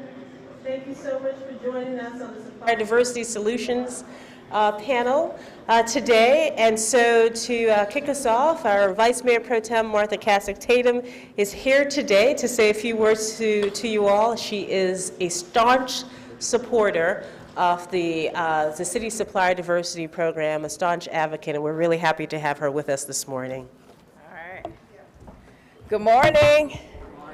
Okay, now these are business owners. That's good morning. Good morning. All right. So very happy that you are here. I am Vice Mayor Pro Tem Martha Kasich Tatum. Very excited to be here with you. Anytime I have an opportunity to come and greet the people who are working in our cities and keeping our cities vibrant, we want to make sure that we do that. And so to the Director of OBO, Marcia Murray, y'all, let's give it up for Director Murray. People don't know what goes into putting on events like this for our business owners. And so Director Murray's leadership, along with her incredible team, has been so stellar in the city of Houston. And so I think we should always give our due to our director and everyone that works so hard for our business owners in the city of Houston. So Director Murray, thank you for all that you do. And I'm curious to know, how did you find out about this event? Facebook. Email, Facebook. One of the things I've been looking at is, how do people get information? And social media by far has become the real medium to get information. So I was looking at my personal social media and my city council social media, and I was like, but I don't feel like I'm getting enough engagement. So as business owners, do you feel like you get enough engagement in your social media? No? Yes? No? Kinda? Not from the city of Houston? Okay, all right, all right. So I think it's important. I really want to just gauge that, because as we all work and play and do things in the city of Houston, communication is one of the most important things that we have to do. As an elected official, it is extremely important that I get information out to my constituents and to people in the entire city of Houston. And so we've got to have really good channels of communication. So we're working on making sure that the way we communicate with people that receive our services, the end users, can hear from us and we can hear from them. How do we want to receive the feedback from our constituents? How should we receive feedback from our customers? So there's so much that we can learn. But today I'm very happy that you're here. I'm very happy that you found out on Facebook, that you got the email, and that you're connected to the Office of Business Opportunity. Because I tell every business owner that I meet and talk to, have you gone on the Office of Business Opportunity's website lately? Have you looked at their Facebook page? Are you engaged with their social media? Because they put on tremendous programs. And a lot of times, as small business owners, I know we fall into, you own the company, but you're also doing the accounting, you're also doing the payroll, you're also doing whatever. Mr. John didn't show up today, so you got to step in and do that role. So we find ourselves doing a lot of things to make our businesses work, and sometimes we don't take the time to make sure we're at events where we can improve and grow our businesses. So I want to say congratulations to each of you for being here, because you are taking the time to expand your capacity and grow your businesses and learn what you need to learn to make sure that you are providing stellar services when you get those opportunities for these contracts. So I'm excited that you're here. I'm going to stop talking. And I'm going to turn it over to Brandy Harlow, who is your moderator today. I'm going to take a point of personal privilege. Brandy Harlow is a District K resident, and I'm very proud to have one of our very own District K residents moderating the event today. Please know, as the chair of the city's Economic Development Committee, that you have a friend, a supporter, an ally at City Hall. If you need anything from our office, please do not hesitate to reach out to us. If you are not receiving the Economic Development Committee emails, then contact us, let us know, districtk@houstontx.gov. Shoot me a quick email and we'll put you on the distribution list, so every month when we have our Economic Development Committee meetings, we can add you to that contact information. Take a look at the agenda. If there's something you're interested in, you can log on, watch the meeting, and make comments. We want to hear from you. We want to know what's working, what's not working, so that we can make it better for all of us in the city of Houston. Again, congratulations for being here, and I wish you great, great success in all that you do. Thank you. Let's thank her again. Let's thank Councilmember Castex Tatum. for being here, and I also take it as a personal privilege. I think she is a woman and a person of her word. She is about business. She's about small business, and so I feel like everything she says is very heartfelt, and she wants to hear from each and every one of us. Well, welcome. Thank you all for stepping out of your deep conversations to meet the buyer, because that is why we're here, and stepping into this space to understand more about supplier diversity and solutions around it. So thank you so much for taking that time.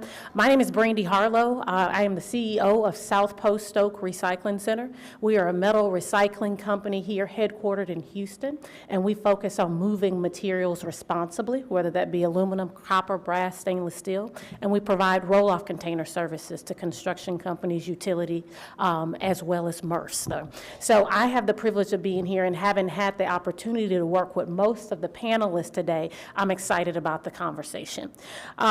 If anybody is interested in in-depth bios, they are actually on your app, and so hopefully you scan. But through the course of the conversations, we're going to actually have conversations. I will actually have each panel member tell us a little bit about themselves. The purpose and what I'd like for each of you all to walk away with is a better understanding of supplier diversity, but specifically the role that the private sector and the public sector can play to really create and foster opportunities for each and every one of us in this room. That is the goal, and to understand how that happens. I want to start off, and we'll start with you, Paul, down the table. I'd like to ask each panelist just to share your name, what your role is, as well as your specific focus area. Oh, the mic. Okay. So again, your name, what's your role, your specific focus area, and then the last piece is, what is supplier diversity to you? My name is Paul Vranisek. I am with Jacobs Engineering Group, but I'm also the project director for Houston Waterworks team, and we are currently building the City of Houston Public Works' largest capital project in its history, which is the Northeast Water Purification Plant up in the Humble area. And some of you have participated on that job. I'm staring at Roger, and Roger was one of the first people out doing work at the project site probably 4 years ago or 3 years ago, something like that. And the project is nearly $2 billion. We're somewhere between 75 and 80% complete. We should be producing water this within the next 3-4 months, March, April, May. And the drinking water that many of you will receive at your homes, that many of you will shower with and cook with, will come from this new state-of-the-art drinking water treatment plant. That drinking water treatment plant will provide water security to the greater Houston area for generations to come. The capital expenditure on the project is somewhere in the neighborhood of $1.2, $1.3 billion. And we have contracted and are prosecuting in excess of $200 million of that through MWSBE firms. We've never looked at goals. We looked at maximizing the use, developing companies, fostering companies, helping them grow, helping them do more challenging work, expanding the territory that they work in. Supplier diversity and supplier development is something that we don't react to when there is a project. We're looking to do this all the time. We're looking to identify suppliers long ahead of knowing about any particular project, so we know who we want to work with, what they're like, what their capacity is, what they can do, what they can't do. And then when an opportunity comes along, we already know who we intend to try to approach to be on our teams. My particular part of Jacobs is just one division. We have others. We do pretty much all of the contract ops for NASA. So we have 1,200 people running through Jacobs on that project. We're building 4 hospitals in the Houston Medical Center area. That's another division, not mine. So that's a couple of $2 billion. And we're currently doing the bridge over the Houston Ship Channel. So those are just some of the projects that Jacobs is working on. Those are some of the big ones. And there's probably another several hundred small ones. Those small ones are not just over the South Texas and Houston area, but all of Texas, all of the country, across the planet. One of the ones we're working on right now is you might see a project called The Line in Saudi Arabia, which is $1 trillion. So we take supplier diversity, we take outreach, we take development, we take education, we take training phenomenally seriously. And we like to demonstrate that by what we actually do, and I think we do that. Thank you, thank you, thank you. And we'll dive more into each element of that. Yeah. Hi again, everyone. I'm Marcia Murray. I'm the director of the city's Office of Business Opportunity. And I've really had the privilege for the last 10 years, I can't believe it's been actually over 10 years now, to really serve Houston's small business community in the Office of Business Opportunity. I've been the director for almost the last 3 years. And prior to that, I was the deputy director. And really, you know, I'm proud of the work that we've been able to do to support small businesses. From providing general business information to curating programs that are specifically focused on making sure that you have access to opportunities, and really engaging you and providing programming that really can grow and support your businesses. Supplier diversity, you know, really, you know, certainly from the city's perspective, it's about making sure that you all have a piece of that pie.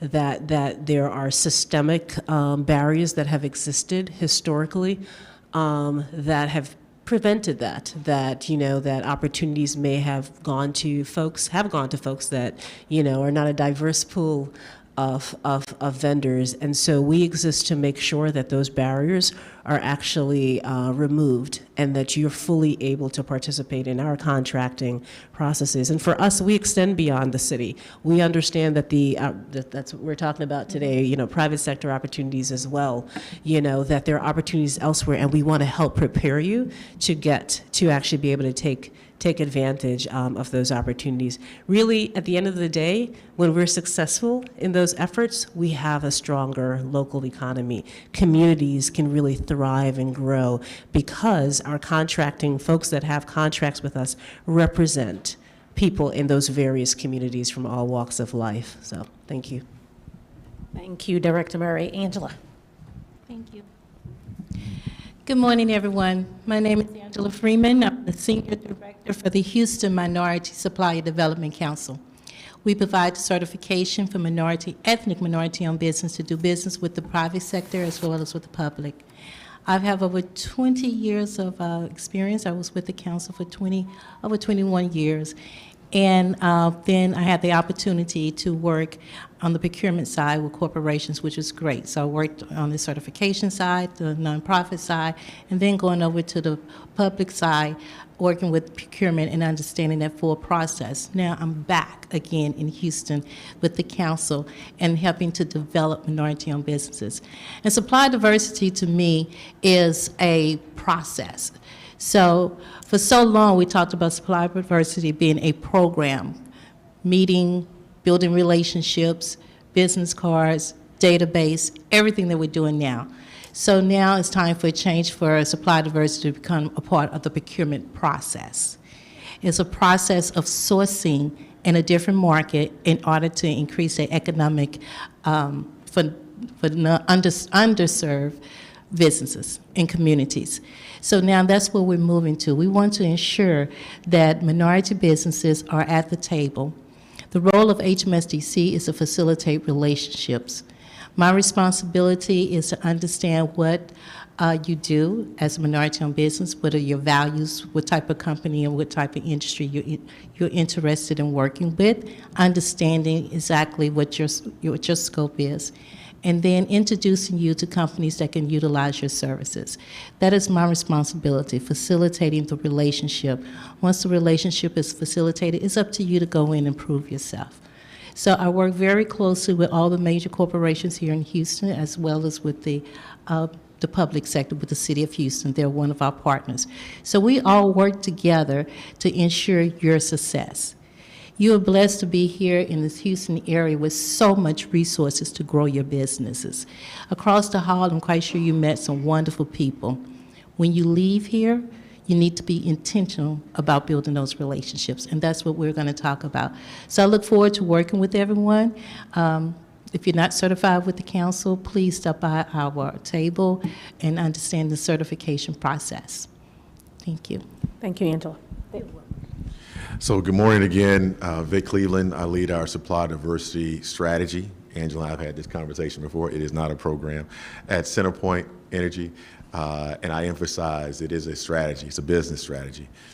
Some it may be aware, CenterPoint, certainly we're headquartered a few blocks from where we're sitting, but we're also providing gas in Louisiana, Mississippi. In 2019, CenterPoint acquired Vectren, which is headquartered in southern Indiana, so we are in 6 states: Texas, Louisiana, Mississippi, Indiana, Ohio, and Minnesota. But by far, this region is our largest customer base. And so as part of our business strategy in a city as diverse as Houston, it is imperative that we engage with diverse businesses and partner with advocate councils and groups like OBO and HMSCC and WBA to connect with diverse-owned business so that we help to spur economic growth and development back in these same communities in which we provide services to. Looking forward to the further discussion. Hello, everyone. My name is Michael Brown. I'm also with CenterPoint Energy. My role there is supporting the electric procurements, identifying diverse suppliers that can work on those projects. And I've had the privilege, actually, of working in my 14 years in supply diversity with all of the individuals on the panel. So I'm looking forward to having a very robust conversation around supply diversity.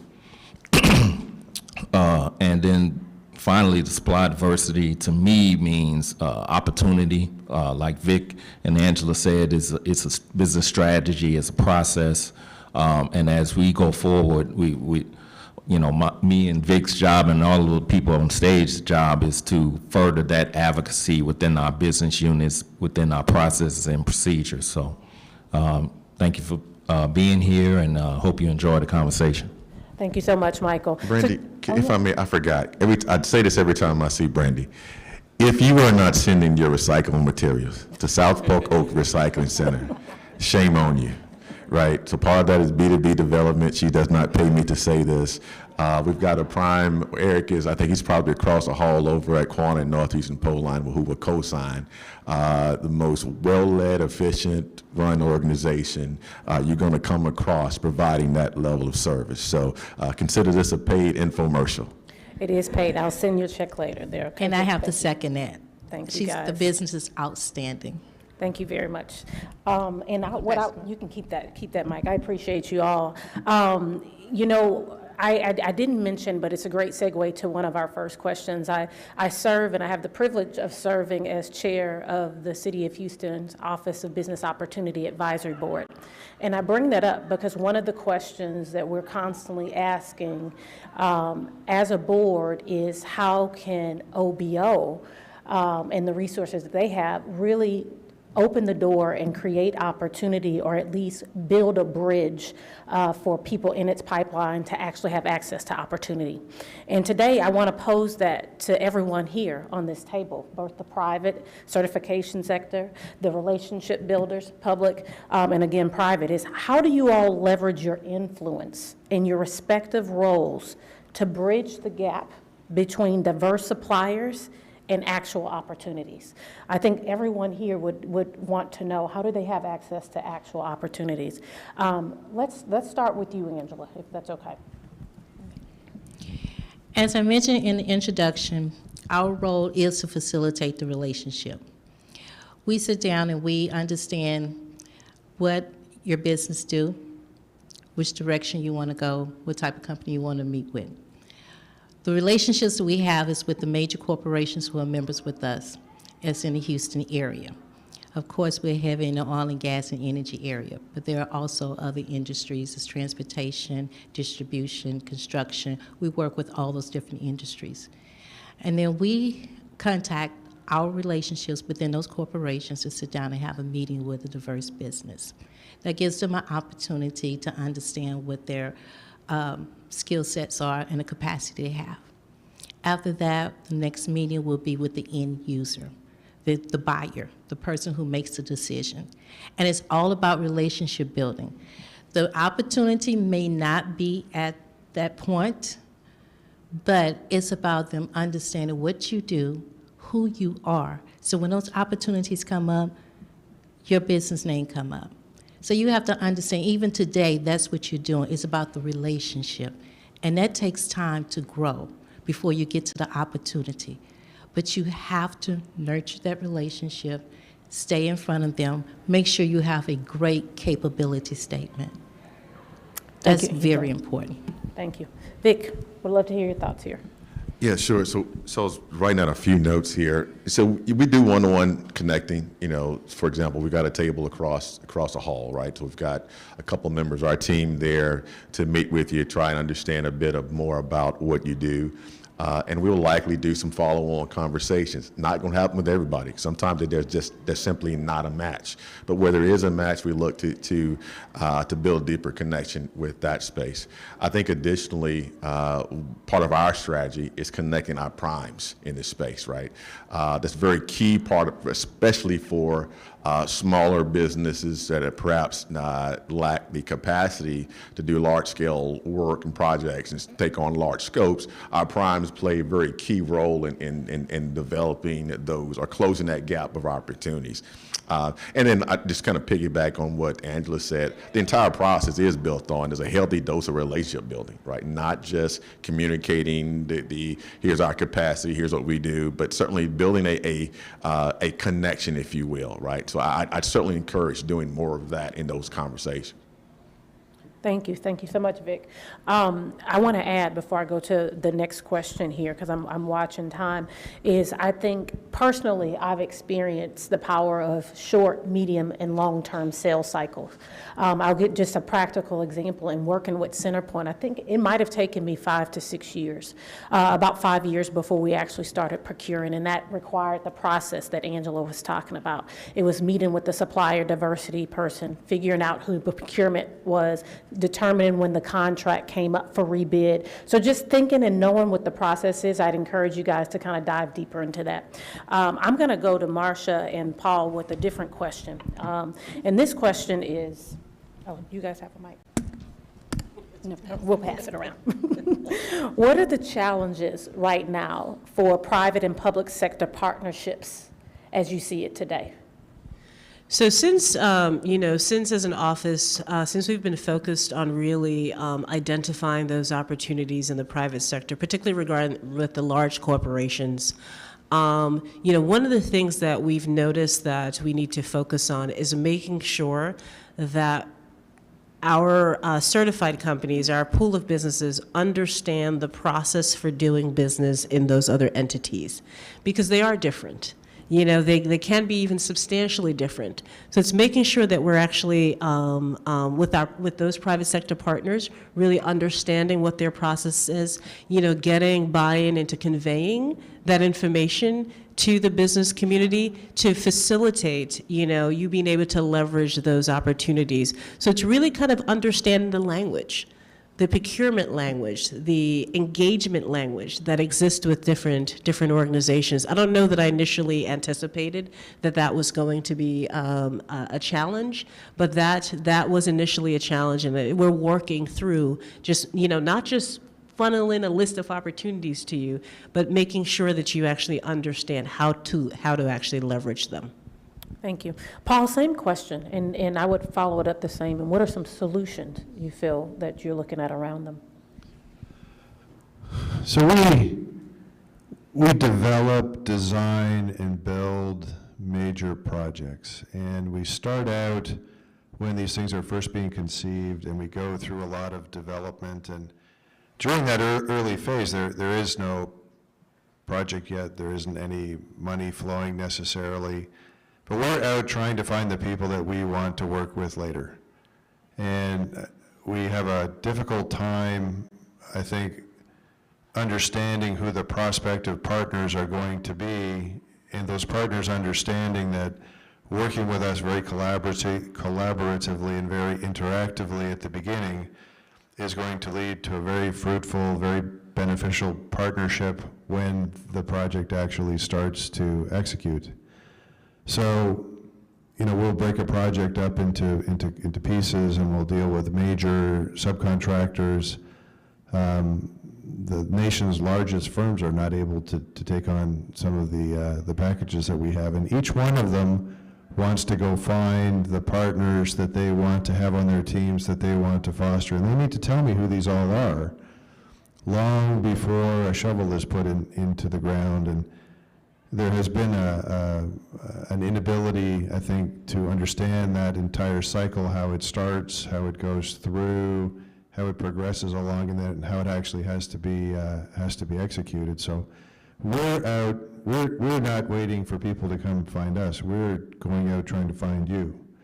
We're going out trying to find who we want to work with, and we also, we don't need 100 of the same thing. We're trying to find the small number of firms that we would like to establish a relationship with, and we would like to have our major subcontractor partners establish a relationship with. And we do everything we can to try to make sure that everybody understands how this process is going to go. So we want to know who we want to work with long before there is an opportunity to actually capitalize on something. And it does take a bit of a leap of faith. It takes a leap of, okay, I'm going to put in a lot of effort to foster and develop a relationship with Jacobs, and the project itself might not actually happen for 2 or 3 years. But when it does, you're in a position to be fabulously successful on it and deliver in a very positive manner and reap the financial rewards of doing so. And so we try to make sure people understand this, but it's a little bit still in the infancy of, I think, of the markets. That's a challenge for us. Thank you, Paul. I'm going to put this over to Vic and Michael. Same question, kind of what are some of the challenges that you all are seeing in terms of private-public partnerships? Well, I think one of the challenges, in general, with doing business with a large entity is understanding some of the more nuances with contracting or bidding and things like that, understanding, insurance requirements, which anyone in business can tell you is always going up. And so whether it's the city of Houston or whether it's CenterPoint or any other business, they want to first mitigate risk. They want contractors that are sure, positive, that they feel confident that nothing bad is going to happen on that project. And so that's why you may see more of some of these larger companies constantly doing work with the city or with CenterPoint or whatnot. And you trying to break into the barrier and say, hey, I can do that work, I can do this, and I can do this. And so understanding for you as a small business that there may be a scale-up process.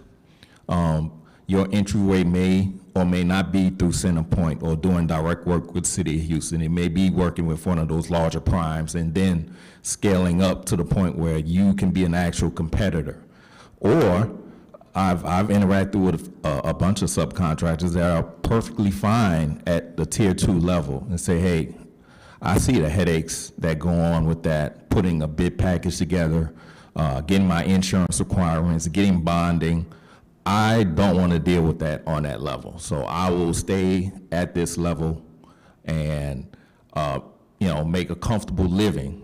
And there are some that saying, hey, no, I want more, I can do more, but there may be a scaling up process. And so for us, we want to make sure that you understand that, understand what your vision for the business is, what relationship you want with us, and then it's our jobs to help facilitate that.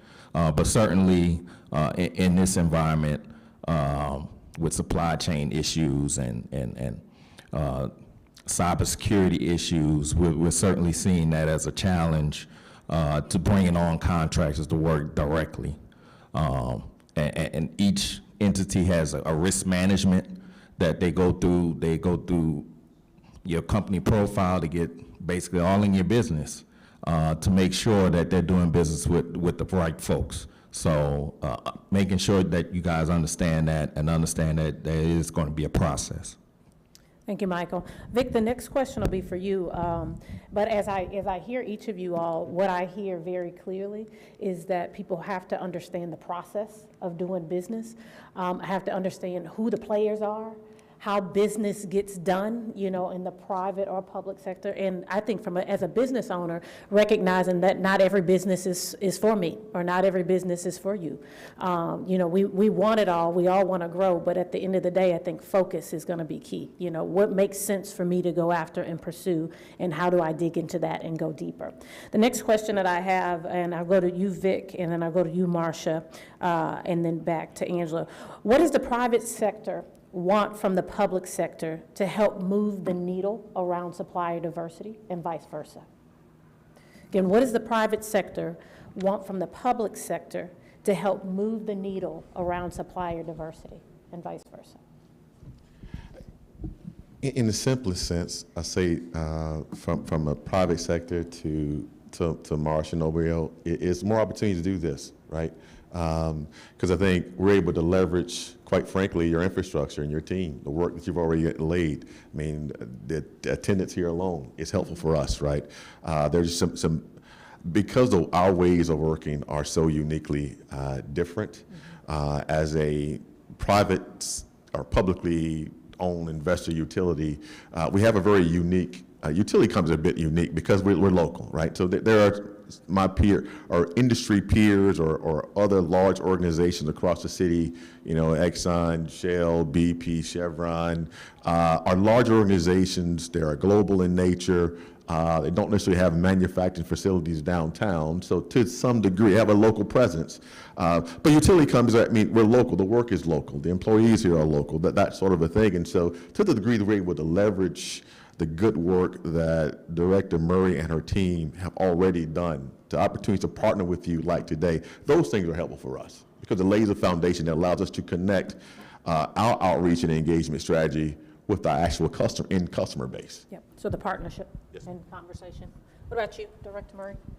So this definitely doesn't apply to, you know, anyone that's a panelist today or represented a company on this panel, but, you know, we definitely want the opportunities to be real, to be, you know, there has been over the last few years certainly a lot of talk around, you know, racial equity and supplier diversity programs and proliferation of those programs, and they need to be actually real opportunities that our small businesses can actually engage in, and not just for show.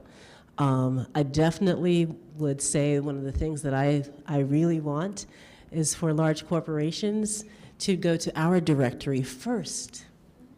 You know, we have over 5,000 certified companies, and that number is growing.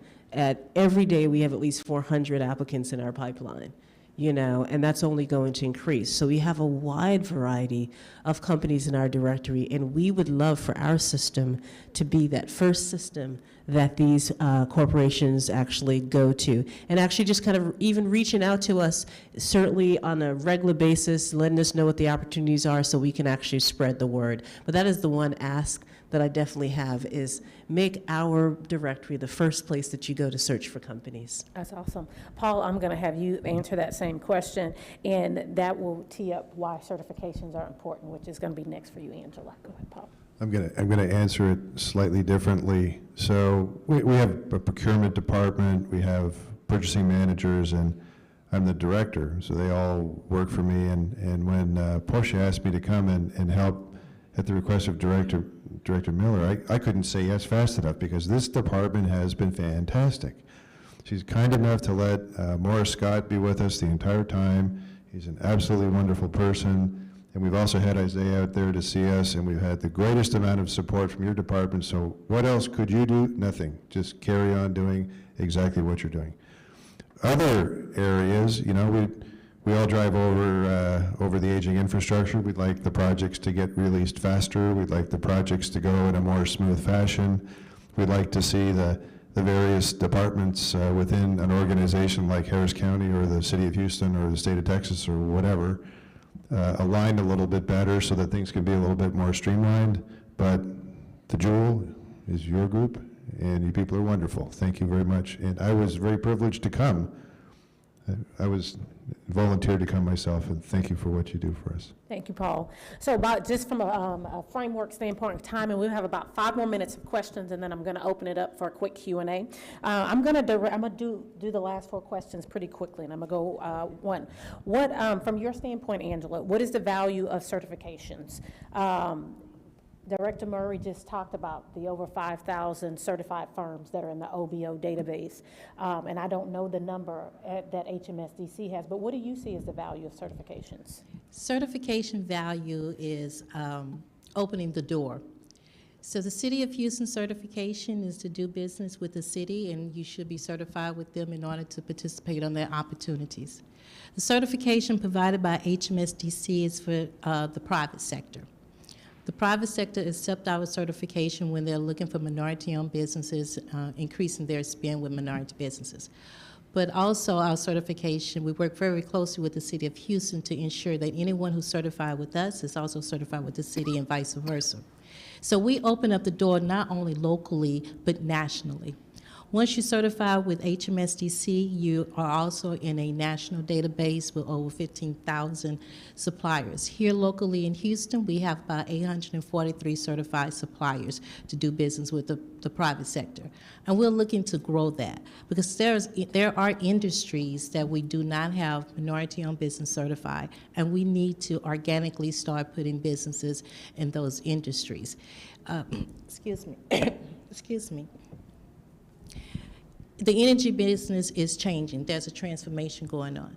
And so we want to, HMSDC also provide the development of minority business. We help you to build your capacity with our programs. And then once again, what you can hear is supply diversity is a sourcing process that you have to be ready for. So it's understanding the process, understanding your business and where you want to go, but also understanding the process of doing business with the public sector as well as with the private sector. What is their process and how you can be ingrained into that process. So certification, that piece of paper, does not work unless you work it. If you hang it on the wall, it's not going to bring you business, and I am not going to be calling you to beg you to come in for business. You will get information from HMSDC, our emails on procurement and what's going on and how to engage. But it's up to you to come into the office and say, this is what I do, this is the type of business. If you want to sit down and talk to Michael or Vic here, I'm the one to help you to facilitate the relationship. I'm the one that sit down with you, my team. We sit down, we understand what you're doing. So HMSDC, we don't only provide a piece of paper. It's a nice piece of paper that you get electronically, but it does not work for you, okay?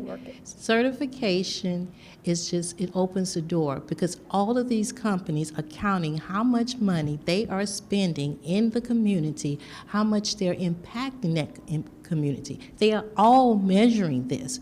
Supply diversity has grown so much over the last year due to the environment that we're in right now.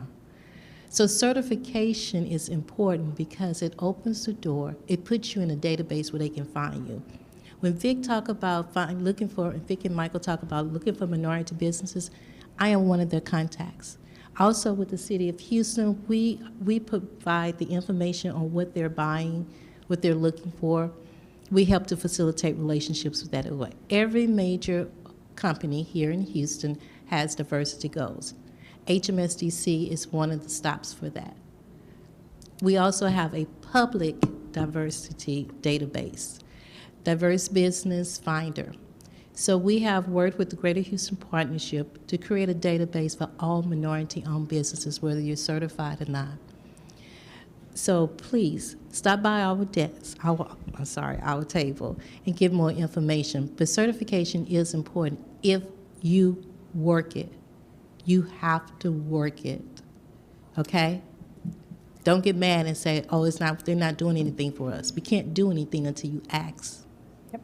Thank you, Angela. So it's just another form of business development. I want to ask that same question on the public side so that Marsha can speak to it. Sure. And I echo everything that Angela said really about the value of certification. You know, a lot of people don't know this, but folks that only 25% of folks that we certify actually use their certification for business with the city.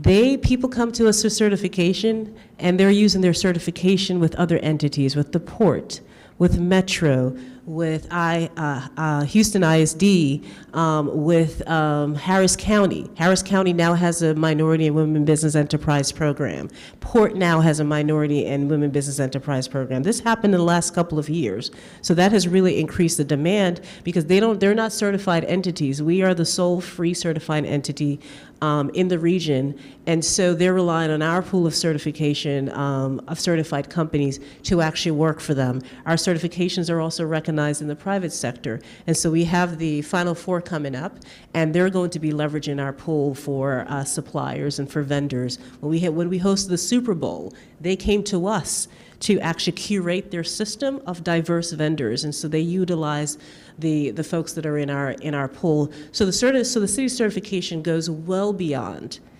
just use in the city, and it's more than just the Minority Business Enterprise certification or the Women Business Enterprise. We also have the Disadvantaged Business Enterprise certification, which is used on U.S. Department of Transportation projects, the Airport Concessionaire Disadvantaged Business Enterprise certification, which is used for concessions at the airport, which is a really very lucrative industry. So if you're in that space, that's something you should certainly explore. And we also certify on behalf of the state for the historically underutilized business certification, which you can do.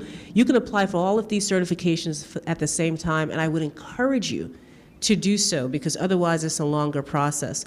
But there are a lot more benefits beyond just doing business with the city when you leverage our certification process. Thank you, Director Murray. Go ahead and pass it down to Paul. The last question, and then I'll recap this. So Paul, is what is the one thing you would want everyone to know in here as we think about supplier diversity and solutions around it? Well, that's easy.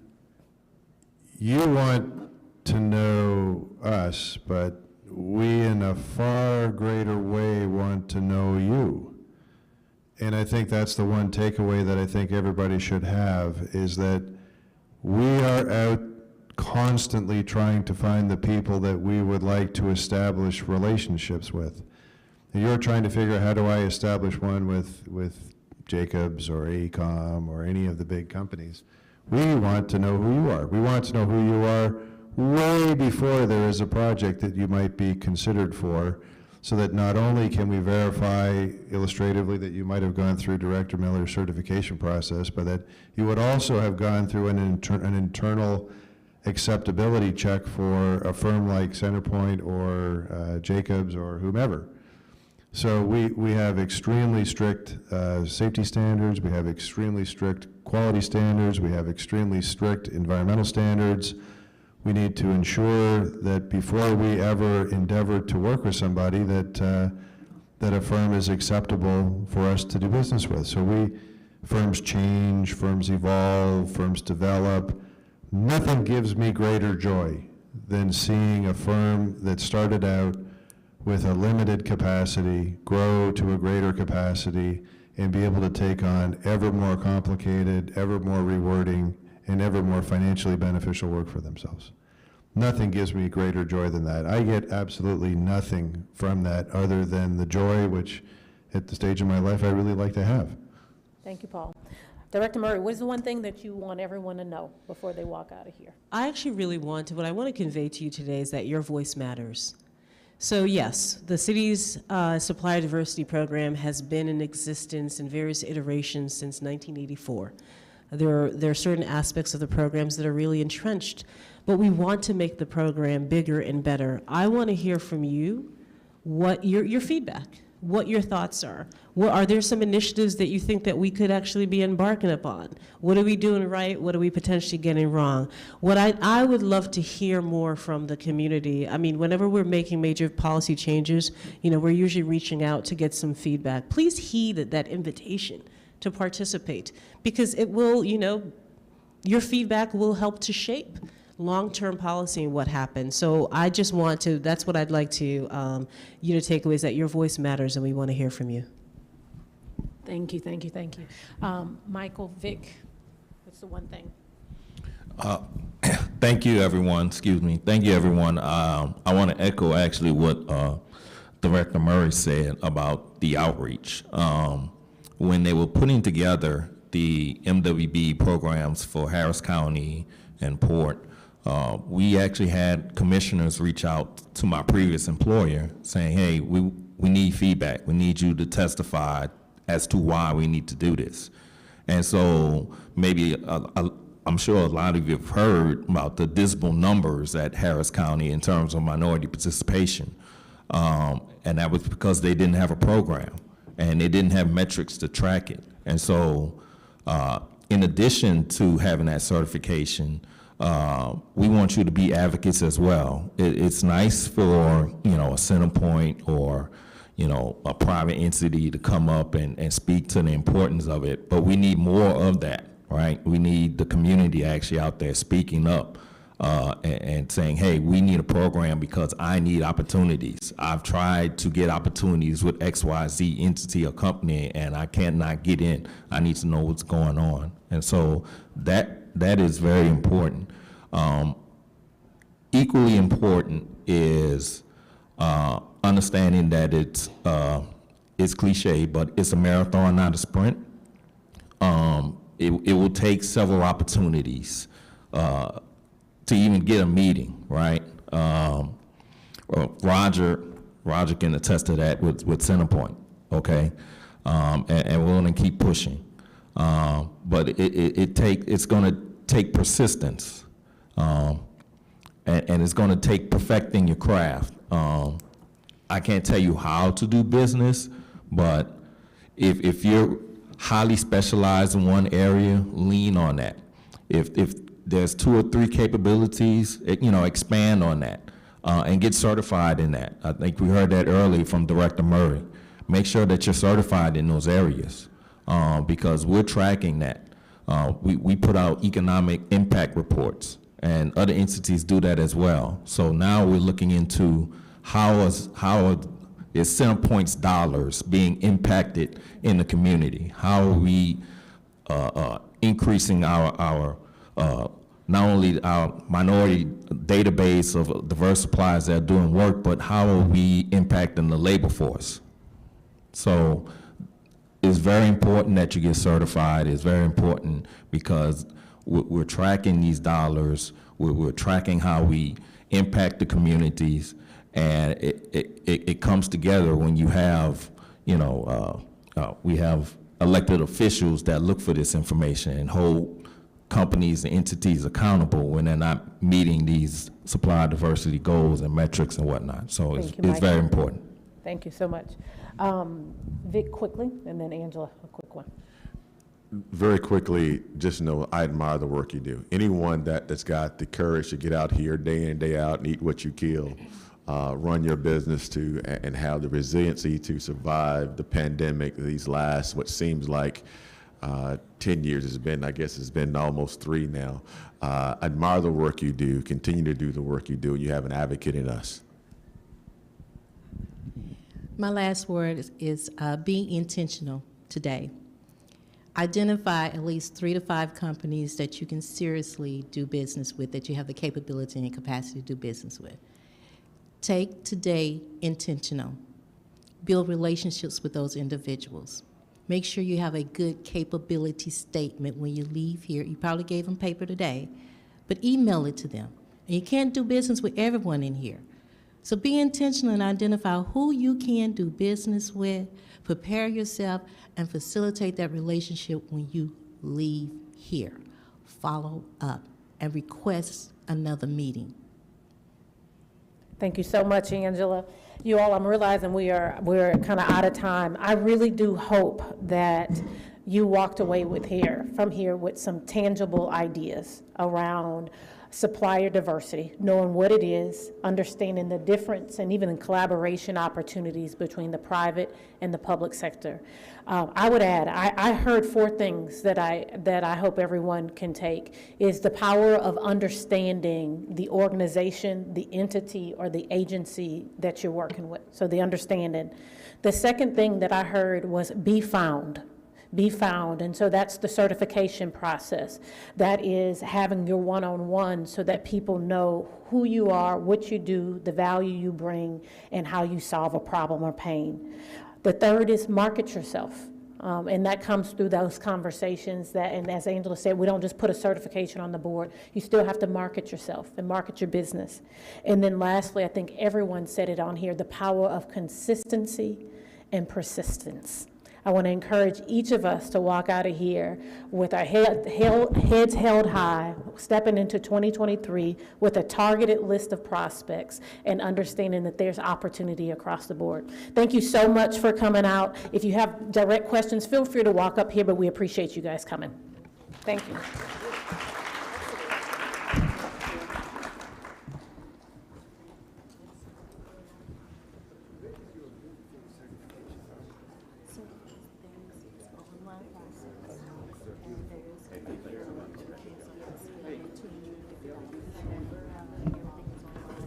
Hey, how are you?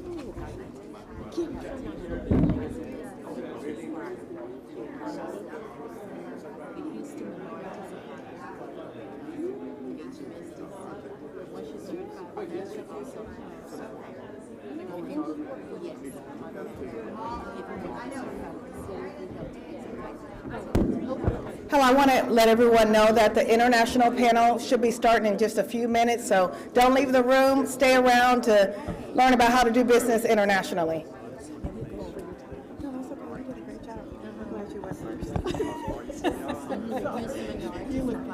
Yeah, we stayed in the same line. Yes. I'm going to give you my card.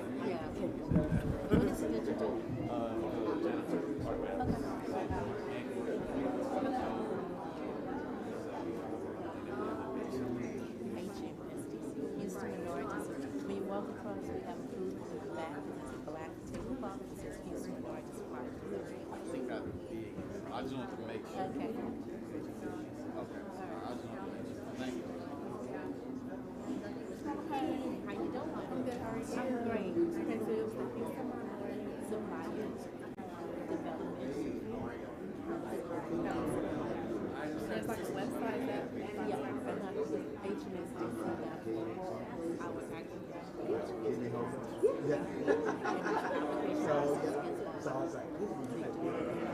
Okay, great. Thank you so much. I loved everything you said.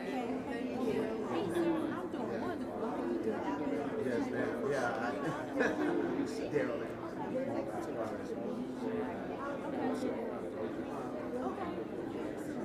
I was at some point, and I deal a lot with the process of now. You doing it? Yeah. Are you doing it for the city of Houston? The public transportation. Okay. Yes. Our certification is done. The certification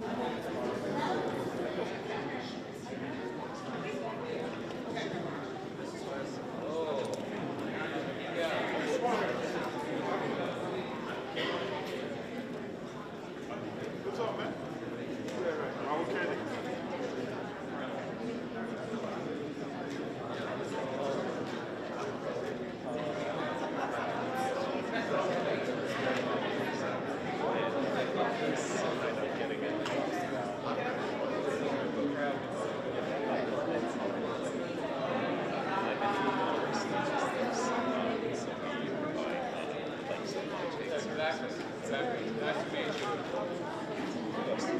Primarily for a lot of like third-party merchants on Amazon, Walmart.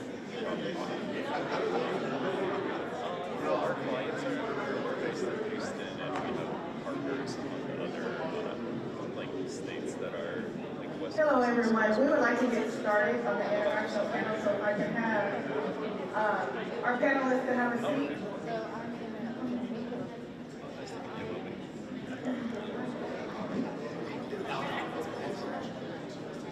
This is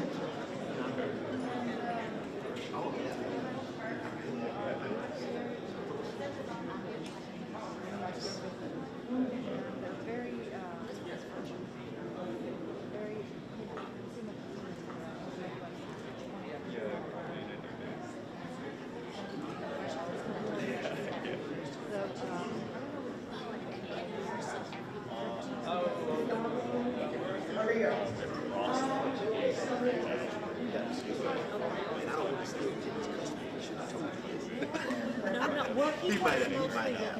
In all fairness, yeah. He's worked Oh, yeah.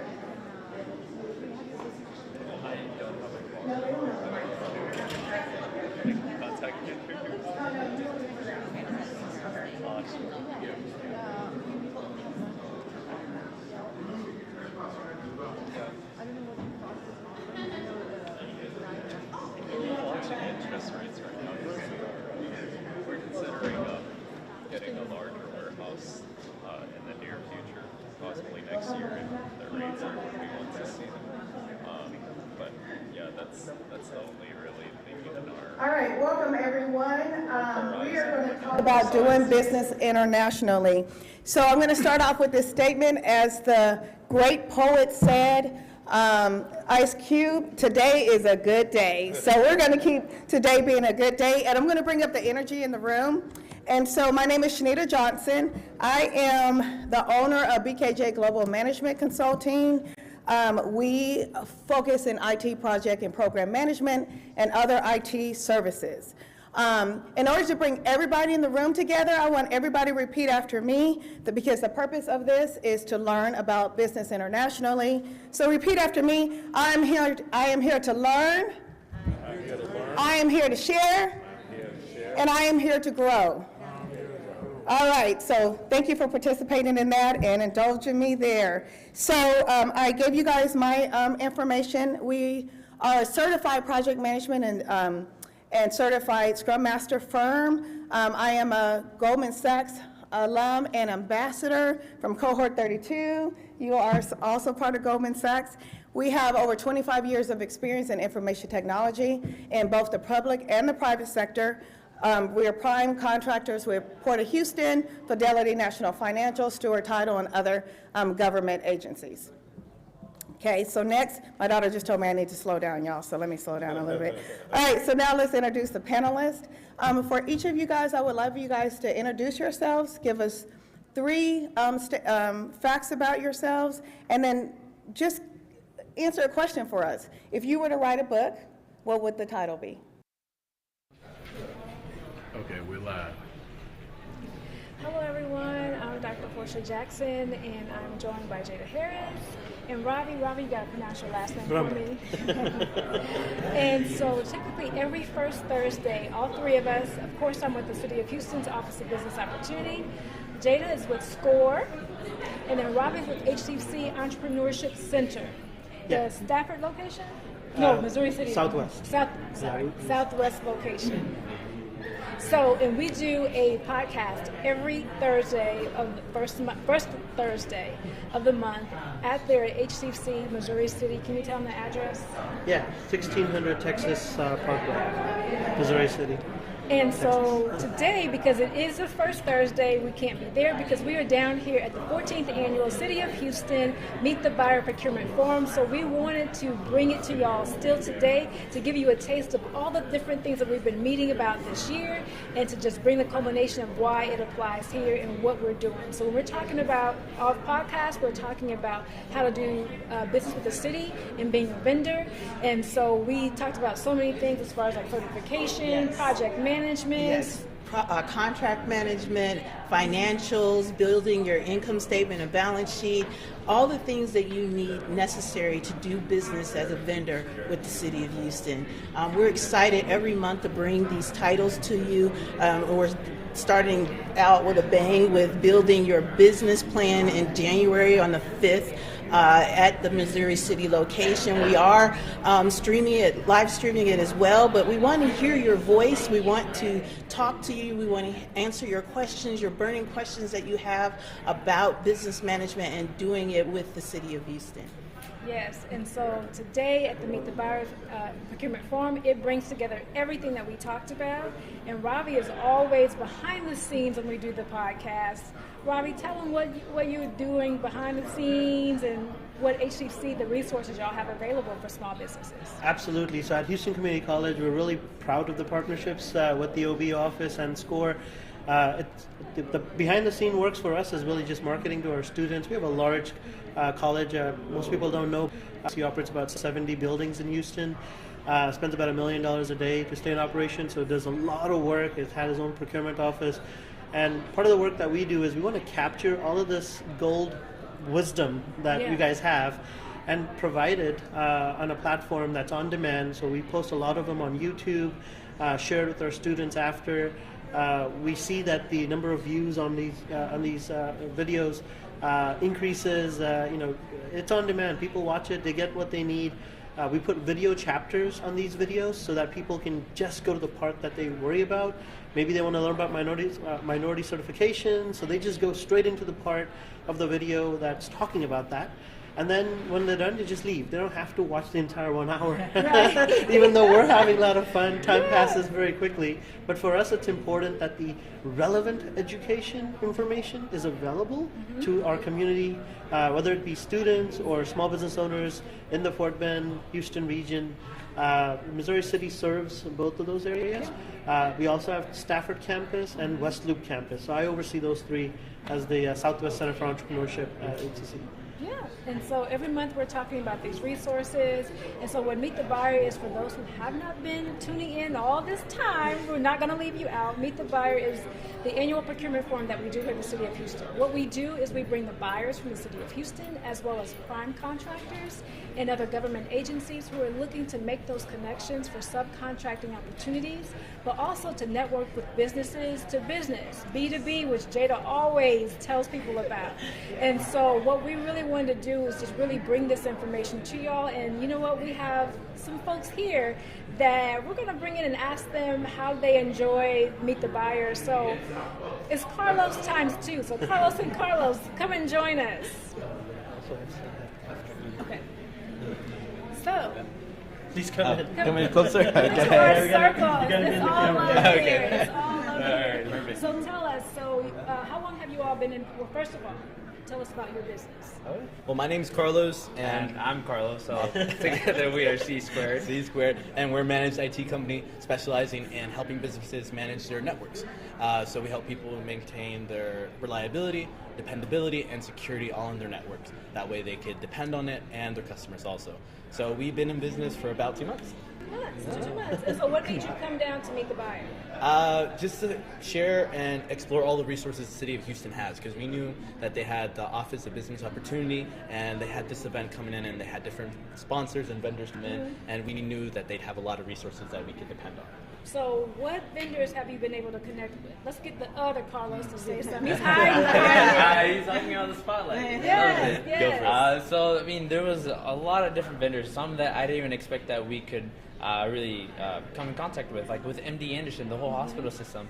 That was something that was so surprising that they would, they contract some of their work out, or not only that, but the Port of Houston, that even though Houston has their own IT services, I think it was called HIT, they still use subcontractors for some of their work. So coming here, it was really a mind-opening thing to how many opportunities are available here within the city of Houston. It's a big city full of opportunities, and being here today really proved that to me once again, how great the city of Houston is. Well, thank you so much. Bobby, do you have questions for them before they run off? I know. My question for you guys is, where did you go to school? And did you ever learn about all this stuff in school? And just, I'm curious, because I have a story to tell you. So I went to school for computer networking. I'm actually also a teacher over here at Lone Star College, so I'm helping a lot of community college. I'm good. Yeah. We're all friends. Competitive, but no competitive. It's all good for the community. Yeah. So I really enjoyed it, helping them kind of get a start somewhere in there. So that kind of inspired me a bit more to, why not reach out? Why not do a bit more, help out the community? So I went to school for it, and now I'm actually happy I'm able to teach it. So it kind of gives me more updated information on the way networking is going, especially since it keeps very in demand. Advancing. Yeah, especially Cisco, since that's where I specialize in. It's been a lot of fun. He just gave a plug in general about skills development, force development. I'm so glad you're taking that skill, what I call your superpower. You got certified, now you're teaching it, which is even awesome. But the fact that you've started a business, a lot of the times people don't think that they can go to a college to learn about starting a business. And did you get a chance to share your educational story about? No, I was all self-taught. Yeah, okay. Self-taught. Hey, on demand. Yeah, This is why we need to create content. Exactly. But yeah, so just self-taught, explain the resources or enjoy all the resources that are published online. So it's been a great help. Did you start a business because somebody else that you knew started a business, or how did you catch the entrepreneurial bug? I did that because of my mom. She actually owns her own insurance agency. So she's the one that inspired me to always hard work pays off. Awesome. Entrepreneurship education and entrepreneurial intent, very important factors. But thank you guys. I also have Mohammed I wanted to just quickly bring in because he's an HCC alum a while back, and he's here at this event. So maybe Mohammed join us. He's also an IT. So tell us a little about you. My name is Mohammed Alvi, and I'm HCC alumni, and I'm at University of Houston downtown. I'm talking about back in 1995 to 1999. So it's been a while. And I'm running IT business since past 15 years, and I'm one of the product of SCC and University of Houston downtown. And I'm glad to see the SCC, SCORE, and Office of Business Opportunity, they're teaming up together and helping the students. Back then, we don't have this opportunity. But, thank you for, being... So with that, because you're close to the students and we're right in the community. Yes, so. yes. So what do you see as the gap with folks starting businesses from your students and even you, gentlemen? What do you think is a gap that's there that people kind of like struggle with, or the barrier? Well, what I think is you need to learn from another entrepreneur or the business owner. Kind of like a mentorship. Entrepreneurs teach entrepreneurship. Right. That is what that's. In fact, that's our motto. Okay, great. So you don't learn from the books, but you learn from hands-on training. Practical doing. Yes. Yes. The books give you like the foundation of understanding, and then that hands-on communication. Yeah. Absolutely. So my question to everyone is, are you aware of the resources that are in our community to help you run and manage your business? Free resources. Yes, Are you aware of all of them? Not all of them. Name two, and they just hit the badges. You guys have badges. The legal support, which I heard was really great, and then that's BDC. Those are two resources that I personally enjoy a lot. I use University of Houston, and I know SCORE. Okay, all right, there it is. So as a SCORE mentor, I am plugging Houston.score.org website, yes, and all the resources that you need in order to start your business. And that's a part of our panel discussion, is to provide you with that information, answer any burning questions you have about the resources that are in the community. So everything from starting your business to running your business, and even to close out, we have free resources. I said FREE, free resources. What does free mean? Free means zero. Free 99. So, and that includes business plan templates, financial templates.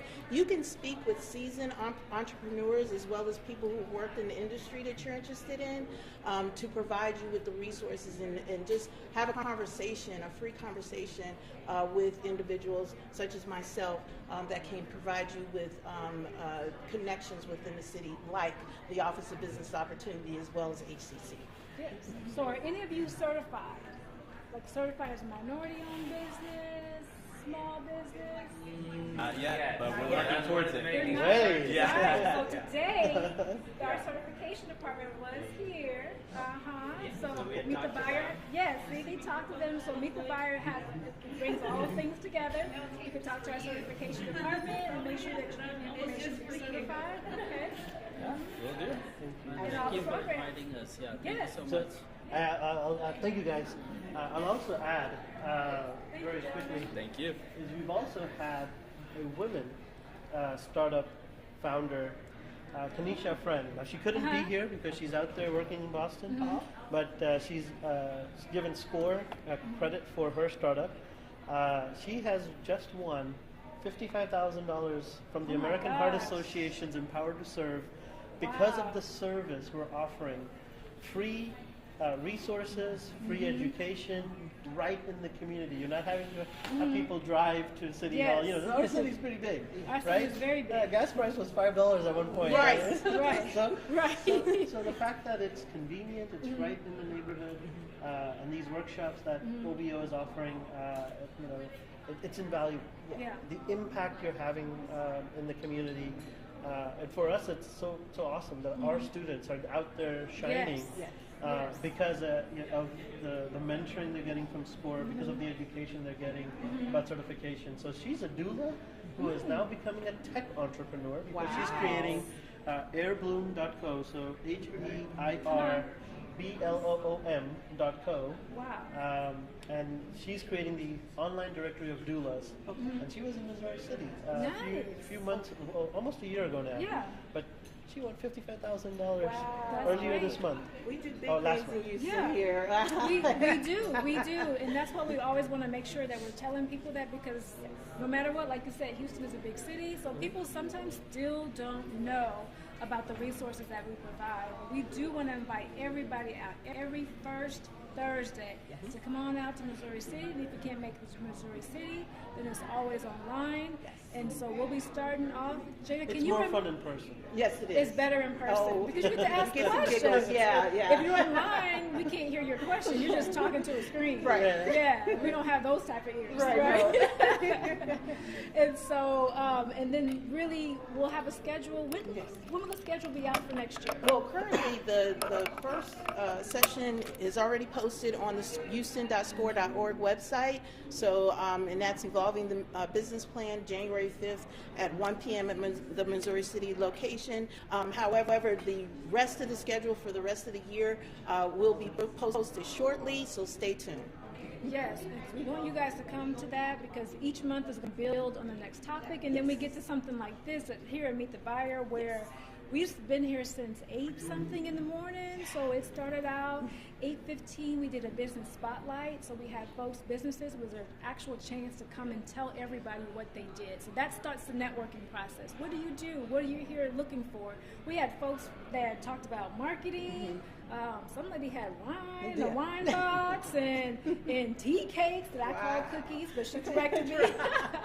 And event management. So it's just really good to know who's here in the building. So you're not just coming to meet with the buyers, but you're also coming to network. And we always talk about that at the podcast. Yes. Use that chance to network with other businesses because you don't know when you might need them. You can do collaborations. And then after the spotlight session, we went to the program. We had greetings from the mayor. He was via video, but it was still, we felt his spirit. Yeah, it's a busy guy. Yes. And then after that, we heard a procurement story from Jerry Sowells. And so he got a city contract after being in business for like 2 years. Oh, wow. And you know what he talked about? Team, getting the right team together. And so I know we had one session where you talked about project management. Yes. Knowing you have to have people, Yes. because people think about when they have a contract, Right. that's all they think about is the contract. Yeah, getting but the contract. There's paperwork, right? There's paperwork.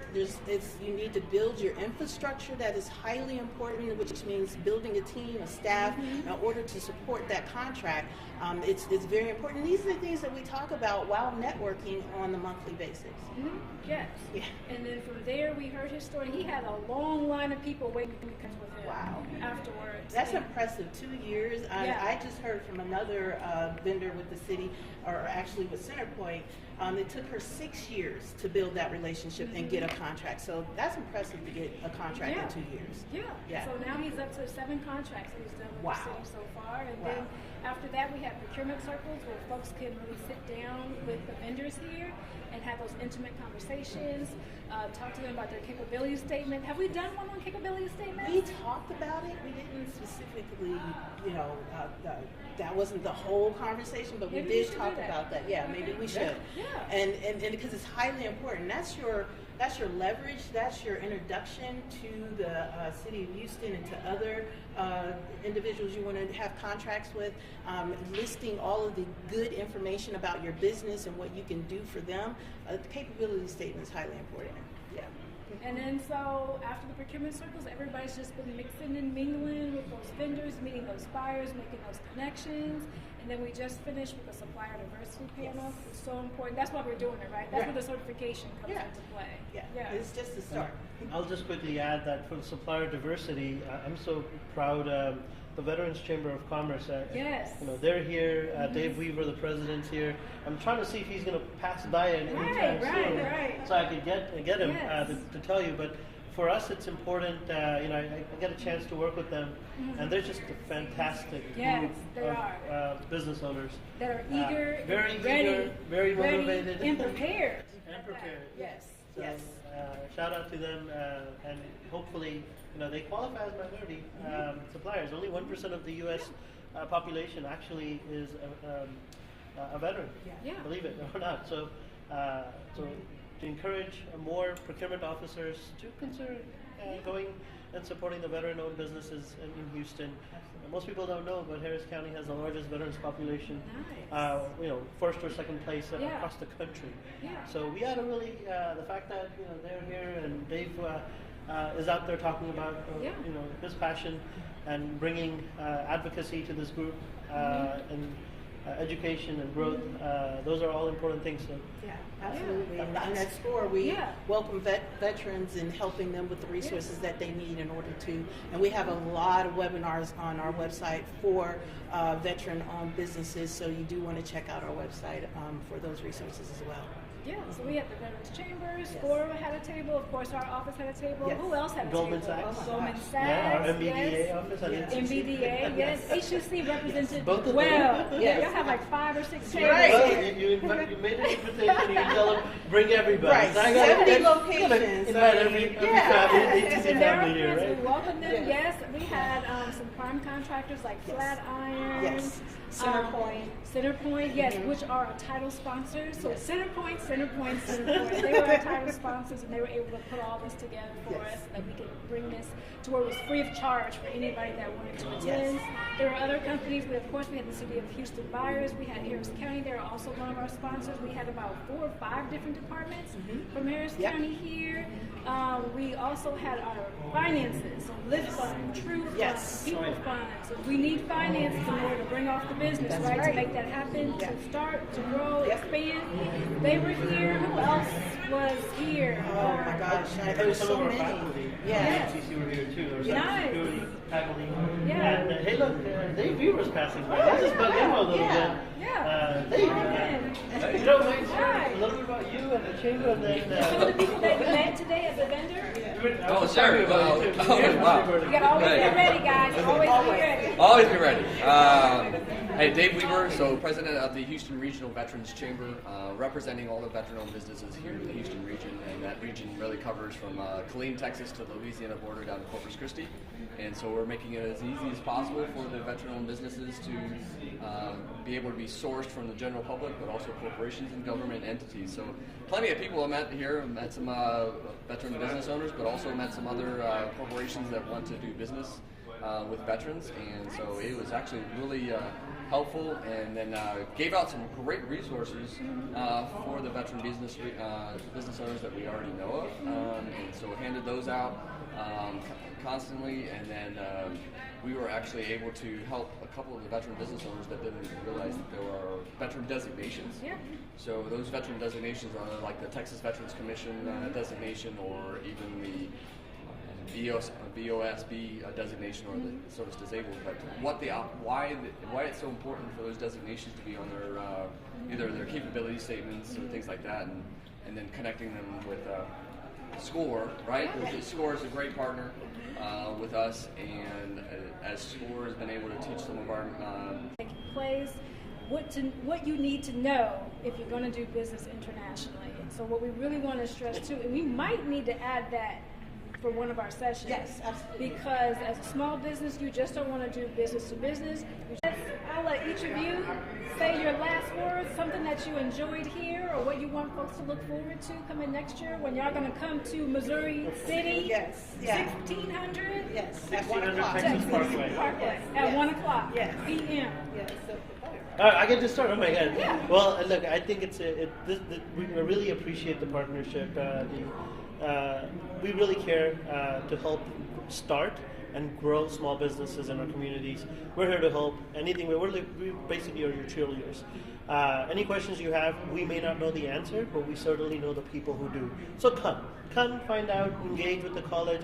It's not just about getting an associate degree or anything. We have so many programs at the college. You can hire our students. You could become our small business in our procurement office. There's so many opportunities. Just engage with us. So I'll leave you with the website, hccs.edu/small business. Reach out to Houston Community College. We're here to help you. My name is Ravi Brambet, and you can reach me on LinkedIn or through 8cc. Just search for my name, Ravi, R-A-V-I, and then Brambet. I'll spell it out because it's hard. B-R-A-H-M-B-H-A-T-T. Easy for me now. Easy for you, yeah. I've known it for a while. It'll be easy for me one day. Yes. So, like I mentioned throughout, SCORE is here for you, the small business. Even if you just have a business idea, you don't have a business plan just yet, that's what we're here to help you to develop. We have mentors. We're actually the largest chapter in the United States. Over 160 volunteers. And you're award-winning. Don't forget yes, that part. we are award-winning. You know, blushing, but yes, we are award-winning. And we also have mentors, volunteers that are attorneys, CPAs, marketing executives. So everything that you need in order to build your business, we are here to help you for free. And so we have our main location is at the Gessner location, but we have satellite locations throughout the city, including in Missouri City, as well as the Woodlands, as far as Katy. So you can get what you need on your time. We're at the Gessner location between, I believe, 9 and 3 p.m. And you can even walk in. You don't even have to make an appointment. So if you just happen to be over in that area, you can just pop in and ask whatever questions that you have. We have people on staff. So you can find us on the houston.score.org website. My name is Jada Harris. My email address is jada.harris@scorevolunteer.org. You can also find me on LinkedIn. And I just want to plug, next Wednesday, SCORE is putting on a free webinar about introduction to QuickBooks, which I will be leading. So she loves that class. So I would encourage you to join it, especially if you're thinking about going into business. You're going to need a accounting management system that's superior, and so I'll leave it at that and hand it over and to yes, Dr. and Hess. so I think what we represent is what's happening down here today. Absolutely. Is that one thing that makes Houston so unique and so in such a city that embraces entrepreneurship is that we represent different organizations, but we work together. Yes. You know, because our goal is not for a selfish reason. It's because we want to see small businesses thrive. And so this event culminates kind of what we've been doing all year. Yes. And that's giving you the resources, putting you with the folks to make the connections to start your business, to grow your business, to scale your business, but also to give you that network and support that you need as entrepreneurship, because you cannot do it by yourself. And you don't have to, even if you wanted to. That's right. You don't have to. We're here, we're friendly, everybody has open arms, and everybody here, all the vendors, we had over 500 registrants, and we had over 50 exhibitors here today, all because everybody wants to come together for the small businesses. So thank y'all for tuning in.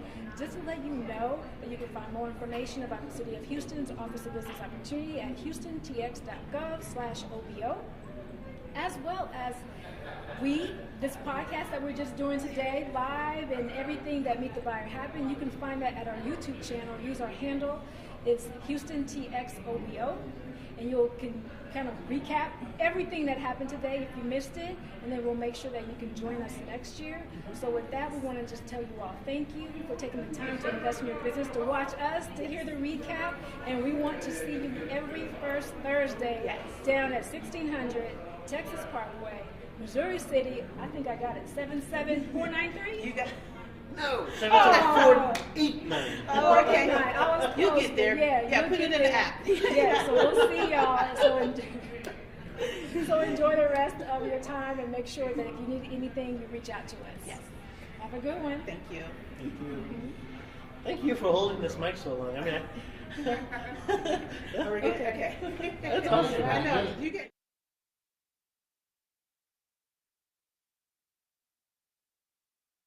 Yeah, I talk from my own experience. With the way that I was able to build a relation around the world, it was first attending a lot of global conference. What I mean by global conference is you will see a lot of this event, reception. I mean, you have week like OTC in Houston. Every year, OTC bring the world. You might not be in oil and gas, but there's more than 142 countries in Houston that week. So that means if 142 countries in Houston, you have people coming from those countries and attend some event, it's just to go there and meet people. You might end up being connected after that week with 10 people from 10 different countries that you build a relationship with. That means you have food in each country. They might be in oil and gas, you might be in real estate like Victor, but they will connect you with that person over there. So you have to, I think relationship for me is more important than anything, especially when you deal at the country. I mean, we've been in country when you land, before you arrive, everything is already set up just because you're talking to the right person. So one of the key things is to build relationship. Go to this event when you know the focus is more internationally, connect with a lot of people as much as you can. And even Houston is the most diverse city in the country right now. You have 98 council represented in Houston. Find a way to connect with these people. You will see, I always say to people, as American, you will see a lot of opportunity. And OG might tell you that because, you know, I'm from Africa. I was not born here. He was born here. And every time I travel with a group to Africa, they're just like, wow, we're being kind of missing because there's a lot of opportunity because you bringing the American expertise, the American product is more welcome than the product that comes from China. The price might be high coming from the U.S., but at the end of the day, everybody needs the expertise. Yeah. Thank you, Raul. Did you want to add to that? And then I have a question. For the sake of time, I want to make sure I ask one more question that I want all you guys to answer. So go Okay, talking about OG. I've known him for years. I didn't know you were OG. All right. So talking about, you know, like with some of our relationships, a little shameless plug here as well. As you know, we have, I'm in the real estate industry and mortgage, and we have some of our people here, David Tomiwa and Zainab Kafo. If we come to a mortgage of people internationally trying to acquire properties in here, or vice versa, they can advise either way. So if you need to know about that, please connect with David Tomiwa, Zainab, they're right here in front of us. And we have Khadija here and Lauren talk about the real estate side if you want to acquire properties here in the U.S. or if you know anyone internationally, any country that want to acquire properties here in the U.S. or do real estate overseas, we can advise you with that. That was commercial time. Yes, commercial time. Yeah, that was your infomercial. There you go. Talking about that. So the question was, how do you best estimate tariff fees and duties? Exactly. So generally, these things are stated. They're all published. The way we have it here published in the U.S., they're published rates. If you want to export this equipment over there, this is what it is. If this is, sometimes it might be depend on how new or how old it is, but there are published rates for these things. However, though, it does not always go that smooth in some countries. That's where the relationship comes in place, right? So having someone on ground that knows to do business in there might help you facilitate that. You might pay a little bit above what's published or below what's published. And you know, and some people think this as a stigma, but I don't see it as such. Just same thing here in the United States, right? If you're a developer, if you're a builder, and you're working with the city of Houston or city of whatever the city is, if you have relationships within the people, the permitting department, whatever the case is, they might be able to help you facilitate and expedite what you're working on. If you work with private companies, even private companies in the world, and you have someone that knows you personally, say, hey, buddy, you know, I really need to get this insurance binded ASAP. Can you help me expedite this? Because it's very important stuff. So you cannot we cannot overemphasize the importance of that relationship. So even though this price is stated, having those relationships will help you get better pricing or at least get better terms or favorable terms. Okay. And so I want to, for the second time, I want to ask one more question, and then Gustavo, you can start with answering this question, and then I want to go out to the audience members to see if you guys have any questions. So although there are no international laws protecting intellectual property, how can overseas, and what is the importance? That's actually a very good question, and I think to do a transition from the prior question it's about understanding our core business model. It really depends. We need to first to understand where we are in that business cycle. If we are in a discovery phase, meaning like I want to do some business, but I don't know what to do, but I really want to quit my job and I want to start something in business internationally because it sounds sexy, then it's okay. Then let's make sure that we do that due diligence for that component. We understand, let's say now, our business model, and we understand our core business model. If that's where we are today, then we don't want to start getting into another business opportunity because person A told me like, hey, did you know that there is a lot of money in Nigeria? Oh, really? Let me book my ticket and let me fly over there. No, it takes a lot of placing bets in the right places, and that starts with understanding your business model and your core model, meaning that if I don't have understanding on the tariffs and the customs and whatnot, why do I want to go through that entire learning curve? Outsource it. There is companies and agents and brokers that specialize in it, so let them do it, right? If your business cannot afford it, sustainable business model. Either kill it or adjust it so you can actually afford the transaction and the business model that you're intending to build.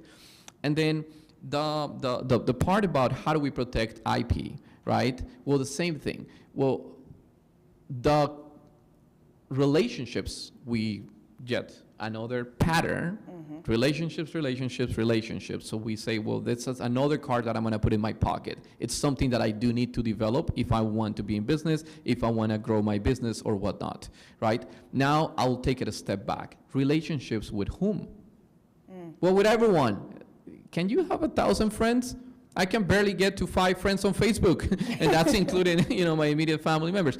So it's understanding, once we understand that business model, then we jumped into who is part of that ecosystem, right? And we're talking about the government, the media, the elected officials, the blah, blah, blah, blah, blah, blah, blah. Who requires my attention today?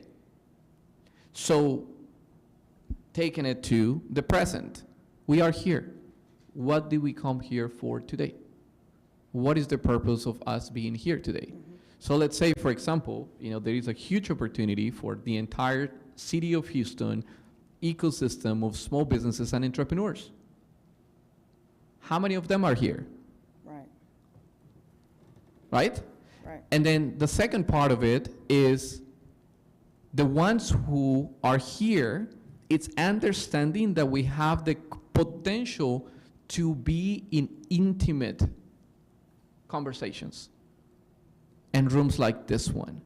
And I think that once you have that understanding, then an understanding of that ecosystem, then of course you have the attorney who is a third party and where you can outsource legal, and that can help you with IP. What I get if I have understanding the business cycle, if I am in an early stage of business, do I want to go and IP every single little thing that I have? No, go make money first. Prove it. And then go back and invest money in attorneys,